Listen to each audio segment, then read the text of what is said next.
ನಮಸ್ಕಾರ ವೀಕ್ಷಕರೇ, ಟಾರ್ಗೆಟ್ ಕರ್ನಾಟಕ ವಿಶೇಷ ಕಾರ್ಯಕ್ರಮಕ್ಕೆ ಸ್ವಾಗತ. ನಾನು ಶಶಾಂಕ್ ಕೌಡೂರು.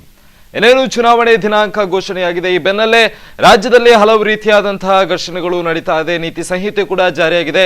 ಈ ಹಿನ್ನೆಲೆಯಲ್ಲಿ ಎಲ್ಲಾ ಪಕ್ಷಗಳು ತಮ್ಮ ಮುಂದಿನ ಚುನಾವಣೆಗೆ ಸಿದ್ಧತೆಯನ್ನು ನಡೆಸ್ತಾ ಇದೆ. ಹಾಗಾಗಿ ಕರ್ನಾಟಕವನ್ನು ಮುಖ್ಯವಾಗಿ ಟಾರ್ಗೆಟ್ ಮಾಡ್ತಾ ಇದೆ. ಯಾಕಂತ ಹೇಳಿದ್ರೆ ಮುಂದಿನ ದಿನಗಳಲ್ಲಿ ಅಧಿಕಾರ ಗದ್ದುಗೆಯನ್ನು ಏರುವಂತಹ ಸರ್ಕಾರ ತಮ್ಮದು ಅಥವಾ ತಮ್ಮ ಮುಂದೆ ಇರುವಂತಹ ಸರ್ಕಾರವು ಅನ್ನುವಂಥದ್ದು ಕೂಡ ಎಲ್ಲಾ ರಾಜಕೀಯ ಪಾಳಯದಲ್ಲಿ ಕೂಡ ಎದ್ದಿರುವಂತಹ ಬಿರುಗಾಳಿಯಾಗಿದೆ. ಹಾಗಾಗಿ ಮುಖ್ಯವಾಗಿ ಕರ್ನಾಟಕವನ್ನು ಟಾರ್ಗೆಟ್ ಮಾಡಿ ಯಾವೆಲ್ಲ ರೀತಿಯಾದಂತಹ ರಣತಂತ್ರಗಳು ನಡೀತಾ ಇದೆ. ಇದರ ಬಗ್ಗೆ ಸಂಪೂರ್ಣ ಡೀಟೇಲ್ಸ್ ಕೊಡೋದಕ್ಕೆ ನಮ್ಮ ಜೊತೆ ಇವತ್ತು ಒಬ್ಬರು ವಿಶೇಷ ಅತಿಥಿಯಾಗಿ ಸಾಮಾಜಿಕ ಹೋರಾಟಗಾರರಾಗಿರ್ತಕ್ಕಂತಹ ರಘುವೀರ್ ಸೂಟಲ್ಪೇಟೆ ಅವರಿದ್ದಾರೆ. ಮುಂದೆದಾಗಿ ಅವರನ್ನ ನಮ್ಮ ಕಾರ್ಯಕ್ರಮಕ್ಕೆ ಸ್ವಾಗತ ಮಾಡೋಣ. ಸರ್, ತಮಗೆ ಕಾರ್ಯಕ್ರಮಕ್ಕೆ ಸ್ವಾಗತ. ಇವತ್ತು ಮುಖ್ಯವಾಗಿ ನಾವು ಟಾರ್ಗೆಟ್ ಕರ್ನಾಟಕ ಅಂತ ಟಾಪಿಕ್ ಆಗಿ ತಗೊಂಡಿದ್ದೇವೆ. ಅಂದ್ರೆ ಮುಂದಿನ ಚುನಾವಣೆ ಇರುವಂತದ್ದು ಕರ್ನಾಟಕವನ್ನು ಟಾರ್ಗೆಟ್ ಮಾಡಿಕೊಂಡು. ಹಾಗಾಗಿ ಎಷ್ಟರ ಮಟ್ಟಿಗೆ ನಮ್ಮ ಕರ್ನಾಟಕ ಟಾರ್ಗೆಟ್ ಆಗಲಿದೆ, ಯಾವ ಪಕ್ಷಕ್ಕೆ, ಯಾವ ರೀತಿಯಾಗಿ? ಈ ಬಾರಿಯ ಚುನಾವಣೆಯಲ್ಲಿ ನಾವೆಲ್ಲ ನೋಡ್ತಿರೋ ಪ್ರಕಾರ ಯಾವುದೇ ಒಂದು ಪಕ್ಷ ತಮ್ಮ ಒಂದು ನಿಲುವನ್ನು ಸ್ಪಷ್ಟವಾಗಿ ನಾವೇ ಬರ್ತೀವಿ ಅಂತ ಹೇಳಲಿಕ್ಕೆ ಆಗದಂತ ಪರಿಸ್ಥಿತಿಯಲ್ಲಿ ನಾವಿದ್ದೀವಿ. ಯಾಕಂತ ಹೇಳಿದ್ರೆ ಬಹಳಷ್ಟು ಚುನಾವಣೆ ರಾಜಕೀಯ ಪಕ್ಷಗಳು ಕರ್ನಾಟಕವನ್ನು ಅವರ ಒಂದು ಕಾರ್ಖಾನೆಯನ್ನು ಮಾಡ್ಲಿಕ್ಕೆ ಹೊರಟು ಹೋಗಿದೆ. ಜನಗಳ ಒಂದು ಅಭಿವೃದ್ಧಿ ವಿಚಾರ ನೋಡಿದಾಗ ಯಾವುದು ಅಷ್ಟು ಅಂತಹ ಒಂದು ಸಂತೃಪ್ತಿಯ ವಿಚಾರವನ್ನು ನಾವು ಈಗ ನೋಡ್ಲಿಕ್ಕೆ ಮುಂದೆ ಅಂತಹ ದಿನಗಳನ್ನು ಕಷ್ಟ ಇದೆ ಅಂತ ಹೇಳುವ ವಿಚಾರ ಈಗ ಜನಸಾಮಾನ್ಯರ ಸಮಯದಲ್ಲಿ. ಯಾಕಂತ ಹೇಳಿದ್ರೆ ಚುನಾವಣೆ ಈ ಸಂದರ್ಭಗಳು ಯಾವ ರೀತಿಯ ಒಂದು ಬೆಳವಣಿಗೆಗಳನ್ನು ಕಾಣ್ತಾ ಇದ್ರೆ ಜನರಿಗೆ ಇನ್ನು ಮುಂದೆ ಯಾವ ರೀತಿಯ ಒಂದು ಆಳ್ವಿಕೆ ಸಿಗ್ಬಹುದು ಅಂತ ಹೇಳುವ ಒಂದು ಮನಸ್ಥಿತಿಯಲ್ಲಿ ಕೂಡ ಜನರು ಕೂಡ ಇದ್ದಾರೆ. ಆದ್ರೆ ಹಾಗಂತಾನೆ ಹೇಳ್ಬೇಕಾದ್ರೆ ಚುನಾವಣೆ ಈ ಸಂದರ್ಭ ಹೆಚ್ಚಿನ ಎಲ್ಲ ರಾಜಕೀಯ ಪಕ್ಷಗಳು ಬಹಳ ಒಂದು ಪ್ರತಿಷ್ಠೆ ಆಗಿರುವಂತ ಒಂದು ಈ ವರ್ಷದ ಈ ಬಾರಿಯ ಒಂದು ಚುನಾವಣೆ ಬಹಳ ಪ್ರತಿಷ್ಠೆ ಆಗಿದೆ. ಇನ್ನೇನು ಲೋಕಸಭೆ ಚುನಾವಣೆಗಳು ಕೂಡ ಹತ್ರ ಇದೆ. ಆ ನಿಟ್ಟಿನಲ್ಲಿ ನೋಡ್ಬೇಕಾದ್ರೆ ಎಲ್ಲಾ ಪಕ್ಷಗಳು ಅವರವರ ಒಂದು ಅಸ್ತಿತ್ವವನ್ನು ಪಡ್ಕೊಳ್ಳಿಕ್ಕೆ ಬಹಳ ಒಂದು ದೊಡ್ಡ ಮಟ್ಟದಲ್ಲಿ ಈ ರೀತಿಯ ಒಂದು ಚುನಾವಣೆ ಈ ಸರಿಯಲ್ಲಿ ಬಹಳ ಒಂದು ದೊಡ್ಡ ಮಟ್ಟದಲ್ಲಿ ಆಗ್ಲಿಕ್ಕಿದೆ. ಆದ್ರೂ ಈ ಬಾರಿಯ ಚುನಾವಣೆ ಬಗ್ಗೆ ನಾವು ಹೇಳ್ಬೇಕಾದ್ರೆ ಎಲ್ಲೋ ಒಂದ್ ಕಡೆ ಜನಸಾಮಾನ್ಯರನ್ನು ಗಣನೆಗೆ ಅವರ ಜನಸಾಮಾನ್ಯರ ಮಧ್ಯಮ ವರ್ಗದವರು ಮತ್ತು ಈ ಸಮಾಜದಲ್ಲಿರೋ ಬಡವರ ಒಂದು ಕಾಳಜಿಗಳನ್ನು ನೋಡಿಕೊಂಡು ರಾಜಕೀಯ ಪಕ್ಷದವರು ತಮ್ಮ ಏನು ಪ್ರಣಾಳಿಕೆಗಳನ್ನು ಸಿದ್ಧಪಡಿಸ್ತಾರೆ, ಯಾವ ರೀತಿಯಲ್ಲಿ ಅವರು ಜನರನ್ನು ಆಕರ್ಷಿಸ್ತಾರೋ ಗೊತ್ತಿಲ್ಲ. ಆದ್ರೆ ಜನರು ಈಗ ಬುದ್ಧಿವಂತರಾಗಿದ್ದೀವಿ. ಅಭಿವೃದ್ಧಿ ಕಾರ್ಯಕ್ರಮಗಳು ಜನರಿಗೆ ಯಾವ ರೀತಿಯಲ್ಲಿ ಸಿಕ್ಕಿದೆ, ಯೋಜನೆಗಳು ಯಾವ ರೀತಿಯಲ್ಲಿ ತಮ್ಮಲ್ಲಿ ತಲುಪಿದೆ, ಇವುಗಳನ್ನು ನೋಡಿ ಈ ವರ್ಷದಲ್ಲಿ ಈ ಬರುವಂತಹ ಚುನಾವಣೆಗಳಲ್ಲಿ ಜನರು ಚುನಾವಣೆಯನ್ನು ಎದುರಿಸಲಿಕ್ಕೆ ಸನ್ನದ್ಧರಾಗಿದ್ದಾರೆ. ಆದ್ರೆ ಈಗ ಆಡಳಿತ ಪಕ್ಷ ಆಗಿರ್ಬೋದು ಅಥವಾ ಪ್ರತಿಪಕ್ಷಗಳಾಗಿರ್ಬೋದು ಕೇವಲ ಒಂದು ಜನರ ಅಭಿವೃದ್ಧಿಯನ್ನು ಪಡಿಸದೆ ಕೇವಲ ತಮ್ಮ ಪಕ್ಷದ ಅಭಿವೃದ್ಧಿಗೋಸ್ಕರ ಸರ್ಕಾರವನ್ನು ನಡೆಸ್ತಾ ಇದ್ದಾರೆ. ಎಷ್ಟೋ ಪ್ರಕರಣಗಳು ಕೂಡ ಬೆಳಕಿಗೆ ಬಂದಿದೆ. ಕೇವಲ ಒಂದು ಆಡಂಬರಕ್ಕೋಸ್ಕರ ಮಾತ್ರ ಸರ್ಕಾರವನ್ನು ನಡೆಸ್ತಾ ಇದ್ದಾರೆ. ಇದು ಎಷ್ಟರ ಮಟ್ಟಿಗೆ ಸರಿ ಅಂತ? ಖಂಡಿತವಾಗ್ಲು ಇಲ್ಲಿ ಜನಸಾಮಾನ್ಯ ಒಬ್ಬ ಸಾಮಾನ್ಯ ಪ್ರಜೆ ಈ ದೇಶದಲ್ಲಿ ಸಮಾಜದಲ್ಲಿ ಯಾರಿಗಾದೊಂದು ಬಡವರಿಗೆ ಒಂದು ಅನ್ಯಾಯ ಆದಾಗ ಸರಿಯಾದ ರೀತಿಯಲ್ಲಿ ಸೂಕ್ತ ಸ್ಪಂದನೆ ಸಿಗುವುದು ಬಹಳ ಕಷ್ಟ. ಅದೆಲ್ಲಾದ್ರೂ ಕೋಮುಗಲಭೆ ಇಂಥಗಳ ಪ್ರಕರಣಗಳು ಬಂದಾಗ ಅವರ ರಾಜಕೀಯ ಲಾಭ ಪಡೆಯಲಿಕ್ಕೋಸ್ಕರ ರಾಜಕೀಯೇತರ ಸರ್ಕಾರಗಳು ಎಲ್ಲಾ ಮಂತ್ರಿ ಸಚಿವರುಗಳು ಕೇಂದ್ರ ಆಗ್ಲಿ ರಾಜ್ಯ ಸಚಿವರುಗಳು ಬಂದು ಭೇಟಿ ಮಾಡ್ಕೊಂಡು ಹೋಗ್ತಾರೆ ಹೊರತು ಒಬ್ಬ ಜನಸಾಮಾನ್ಯ ಸಮಾಜದ ಒಂದು ಕಟ್ಟಕಡೆಯ ಒಂದು ವ್ಯಕ್ತಿಯ ಹತ್ರ ಸಿಗುವಂತ ನ್ಯಾಯ ಮತ್ತು ಸವಲತ್ತುಗಳು ಬಹಳ ಕಡಿಮೆ. ಯಾವುದೋ ಒಂದು ರಾಜಕೀಯ ಉದ್ದೇಶದಿಂದ ಕೆಲವೊಂದು ಸಂದರ್ಭಗಳಲ್ಲಿ ಸಿಗುತ್ತೆ ಹೊರತು ಇಲ್ಲಿಂದ ಬೇರೆ ಯಾವುದೇ ಯೋಜನೆಗಳಲ್ಲಿ ಅಷ್ಟು ಮಟ್ಟಿಗೆ ಆಗಿರ್ಬೋದು, ಅದನ್ನ ನಾನು ಇಲ್ಲ ಅಂತ ಹೇಳಲ್ಲ, ಆದ್ರೆ ಆಗಿರೋದು ಬಹಳ ಕಡಿಮೆ. ಅದು ಕೇಂದ್ರ ಸರ್ಕಾರದ ಯೋಜನೆಗಳಾಗಿರ್ಬೋದು, ರಾಜ್ಯ ಸರ್ಕಾರದ ಯೋಜನೆಗಳಾಗಿರ್ಬೋದು. ಈ ಸಮಾಜದಲ್ಲಿ ಒಂದು ಶಕ್ತಿವಂತವರಿಗೆ ಮಾತ್ರ ಇಂತಹ ಒಂದು ಸವಲತ್ತುಗಳು ಸಿಗುತ್ತದೆ ಅಂತ ಹೇಳುವ ಒಂದು ಪ್ರಮೇಯ ಜನಸಾಮಾನ್ಯರಲ್ಲಿ ಈಗ ಕಾಡ್ತಾ ಇದೆ. ಎಸ್ ರಘುವೀರ್ ಅವರೇ, ಈಗ ಬಿಜೆಪಿ ಒಂದು ಮಂತ್ರವನ್ನೇ ಹೇಳಿಕೊಂಡು ಈಗ ಚುನಾವಣೆಗೆ ಸಿದ್ಧವಾಗಿದೆ. ಅಂದ್ರೆ ಕಾಂಗ್ರೆಸ್ ಮುಕ್ತ ಭಾರತವನ್ನು ಮಾಡ್ತೇವೆ, ಹಾಗಾಗಿ 22 ರಾಜ್ಯಗಳಲ್ಲಿ ಬಿಜೆಪಿಯನ್ನು ತಂದಿದೆ. ಹಾಗಾಗಿ ಮುಂದಿನ ಟಾರ್ಗೆಟ್ ಅಂತ ಇರುವಂತದ್ದು ಕರ್ನಾಟಕದಲ್ಲಿ. ಅದೇ ರೀತಿಯಾಗಿ ಕಾಂಗ್ರೆಸ್ಗೂ ಕೂಡ ಅದೇ ರೀತಿಯಾದಂತಹ ಟಾರ್ಗೆಟ್ ಇದೆ. ಎಲ್ಲಾ ಕಡೆನೂ ಕೂಡ ಮುಖಭಂಗವಾಗಿದೆ. ಆದ್ರೆ ಕರ್ನಾಟಕದಲ್ಲಿ ತಮ್ಮ ಅಸ್ತಿತ್ವವನ್ನು ಉಳಿಸಿಕೊಳ್ಬೇಕು, ಮುಂದಿನ ದಿನಗಳಲ್ಲಿ ಅಧಿಕಾರದ ಗದ್ದುಗೆ ಏರಿಸಬೇಕು ಅಂತ ಟಾರ್ಗೆಟ್ ಕೂಡ ಕರ್ನಾಟಕದಲ್ಲಿದೆ. ಹಾಗಾಗಿ ಎಲ್ಲಾ ಪಕ್ಷಗಳಿಗೂ ಕರ್ನಾಟಕನೇ ಮುಖ್ಯವಾಗಿ ಟಾರ್ಗೆಟ್. ಹಾಗಾಗಿ ಮುಂದಿನ ದಿನಗಳಲ್ಲಿ ಎಷ್ಟರ ಮಟ್ಟಿಗೆ ಟಾರ್ಗೆಟ್ ಉಳಿಲಿದೆ ಅಂತ ಯಾವ ಪಕ್ಷಕ್ಕಾಗಿ? ತಾವು ಈಗಾಗಲೇ ಹೇಳಿದ ಪ್ರಕಾರ ಆ ಒಂದು ಪರ್ಟಿಕ್ಯುಲರ್ ನೀವು ಪಕ್ಷದ ಬಗ್ಗೆ ಮಾತಾಡ್ಬೇಕಾದ್ರೆ ಈಗ ಬಿಜೆಪಿ ಅವರು ಆಡಳಿತಕ್ಕೆ ಬಂದ ನಂತರ ಎಲ್ಲ ರಾಜ್ಯಗಳಲ್ಲಿ ಅವರ ಒಂದು ಅಲೆ ಏನು ಈಗ ಪ್ರಸ್ತುತವಾಗಿ ನಾವು ಕಾಣ್ತಿದ್ದೀವಿ, ಅದೇ ಆ ರೀತಿಯ ಒಂದು ಆ ರೀತಿಯ ಒಂದು ಏನು ಆ ಜಯಬೇರಿ ಬರ್ತಾ ಇದೆ, ಅದು ಕರ್ನಾಟಕದಲ್ಲಿ ಕೂಡ ಬರ್ತಾ ಇದೆ ಅಂತ ಹೇಳುವ ಒಂದು ವಿಚಾರ. ನಾನು ಯಾವುದೇ ಪಕ್ಷಗಳನ್ನು ಟೀಕೆ ಮಾಡ್ಲಿಕ್ಕೆ ಹೋಗ್ತಾ ಇಲ್ಲ, ಆದ್ರೆ ಕರ್ನಾಟಕಕ್ಕೆ ಬಂದಾಗ ಯಾವುದೇ ರಾಷ್ಟ್ರೀಯ ಪಕ್ಷ ಆಗಿರ್ಲಿ, ಯಾವುದೇ ಪ್ರಾದೇಶಿಕ ಪಕ್ಷಗಳಾಗಿರ್ಲಿ, ಕರ್ನಾಟಕದ ಚುನಾವಣೆಯಲ್ಲಿ ಬಂದಾಗ ಪ್ರಸ್ತುತ ವಿದ್ಯಮಾನಗಳನ್ನು ನೋಡ್ಬೇಕಾದ್ರೆ ಅವರು ಆ ಎಲ್ಲವಾದ ಸತತವಾದ ಸಂಪೂರ್ಣವಾದ ಬೆಂಬಲ ಪಡೆಯೋದು ಬಹಳ ಕಷ್ಟ ಅಂತ ಇದೆ. ಯಾಕಂತ ಹೇಳಿದ್ರೆ ಎಲ್ಲಾ ರಾಜಕೀಯ ಪಕ್ಷಗಳು ತಮ್ಮದೇ ಆದ ಒಂದು ಗೆಲುವನ್ನು ಪಡಬೇಕಂತ ಹೇಳುವ ಒಂದು ಹಂಬಲದಲ್ಲಿದೆ. ಅದಕ್ಕೆ ತಯಾರಿಯನ್ನು ಕೂಡ ಮಾಡ್ತಾ ಇದೆ. ಆ ಸಂದರ್ಭದಲ್ಲಿ ನೋಡ್ಬೇಕಾದ್ರೆ ಜನ ಮತದಾರರು ಕೂಡ ಬಹಳ ಮೆರಿತಾರೆ. ಯಾಕಂದ್ರೆ ಕಳೆದ ಚುನಾವಣೆ ನೋಡಿರ್ಬೋದು, ಯಾವ ರೀತಿ ತಮ್ಮಲ್ಲಿ ತಾವು ನಾವು ಗೆಲ್ತೀವಿ ಅಂತ ಹೇಳ್ಕೊಂಡವರು ಎಲ್ಲೋ ಒಂದ್ ಕಡೆ ಚುನಾವಣೆಯಲ್ಲಿ ಹತಾಶರಾಗಿದ್ದಾರೆ. ಆ ಚುನಾವಣೆಯನ್ನು ಈ ಸರಿ ಕಂಪೇರ್ ಮಾಡಿದಾಗ ಜನರು ಬುದ್ಧಿವಂತರಾಗಿದ್ದಾರೆ. ನಮ್ಮಂತಹ ಈ ರೀತಿಯ ಮಾಧ್ಯಮಗಳು ಬಹಳಷ್ಟು ಸತ್ಯ ಸಂಗತಿಗಳನ್ನು ವಿಚಾರಗಳನ್ನು ಜನರ ಮುಂದಿಟ್ಟುವಲ್ಲಿ ಬಹಳ ಹತ್ತಿರದವಾಗಿ ಕೆಲಸ ಮಾಡಿದೆ. ಹಾಗೆ ಈ ಚುನಾವಣೆಯನ್ನು ಕೂಡ ನಾನು ಹೇಳಲಿಕ್ಕೆ ಇಷ್ಟಪಡ್ತೀನಿ, ಸ್ಪಷ್ಟವಾದ ಬಹುಮತಗಳು ಕರ್ನಾಟಕದಲ್ಲಿ ಸಿಗುವಂತದ್ದು ನನ್ನ ಅಭಿಪ್ರಾಯ ಪ್ರಕಾರ, ನಮ್ಮ ವಿಚಾರವಾದಿಗಳ ಪ್ರಕಾರ ಬಹಳ ಕಷ್ಟ ಇದೆ ಅಂತ ಹೇಳುವಂತಹ ದಿನಗಳು. ಅಂದ್ರೆ ಈ ಹಿಂದೆ 2013ರಲ್ಲಿ ನಡೆದಂತ ಚುನಾವಣೆಗೂ ಮತ್ತು ಈ ಬಾರಿ 2018ರಲ್ಲಿ ನಡೆಯುವ ಚುನಾವಣೆಗೂ ಎಷ್ಟರ ಮಟ್ಟಿಗೆ ವ್ಯತ್ಯಾಸಗಳಿದೆ? ಕಳೆದ ಬಾರಿಯ ಚುನಾವಣೆಗಳಲ್ಲಿ ಬಿಜೆಪಿ ಕೂಡ ಅವರು ಬಹಳಷ್ಟು ನಿರೀಕ್ಷಿತ ಮಟ್ಟದಲ್ಲಿ ಗೆಲ್ಲುವಂತ ಒಂದು ವಿಚಾರವನ್ನು ಮುಂದಿಟ್ಟಿತ್ತು. ಅದೇ ರೀತಿಯಲ್ಲಿ ಕಾಂಗ್ರೆಸ್ ಕೂಡ ಇಷ್ಟರ ಮಟ್ಟದಲ್ಲಿ ಒಂದು ಜಯಬೇರಿ ಅಂತ ಹೇಳುವ ಅಂದಾಜಿತ್ತು. ಆದ್ರೆ ನಿರೀಕ್ಷೆಗೆ ಮೀರಿ ಕಾಂಗ್ರೆಸ್ ಅವರು ಆಡಳಿತವನ್ನು ಪಡ್ಕೊಂಡ್ರು. ಆದ್ರೆ ಎಲ್ಲ ಒಂದ್ ಕಡೆ ಪ್ರಾದೇಶಿಕ ಪಕ್ಷವಾದ JDS ಕೂಡ ಮತ್ತು ಇನ್ನಿತರ ಕಮ್ಯುನಿಸ್ಟ್ ಪಕ್ಷದವರು ಕೂಡ ತಮ್ಮ ಸಾಧನೆಯನ್ನು ಒಂದು ನಿರೀಕ್ಷಿತ ಮಟ್ಟದ ಅಪೇಕ್ಷಿಸುತ್ತಿದ್ರು. ಆ ಸಾಧನೆಯಲ್ಲಿ ಅಲ್ಲಿ ತನಕ ಬರಲಿಲ್ಲ. ಆದ್ರೆ ಅದರಿಂದ ನಂತರವಾದ ಬೆಳವಣಿಗೆಗಳನ್ನು ನೀವು ಕಾಣಬಹುದು. ಈಗ ಯಾವ್ದು ಈ ಪಕ್ಷಗಳಲ್ಲಿ ಈ ನಾವು ಆಯ್ಕೆ ಮಾಡಿ ಕಳಿಸಿರುವಂತ ಜನಪ್ರತಿನಿಧಿಗಳು, ಇವರು ಆಯ್ಕೆ ಮಾಡ್ಬೇಕಾದ್ರೆ ನಾವು ಜನಸೇವಕರು ಅಂತ ಹೇಳಿ ಹೋಗ್ತಾರೆ.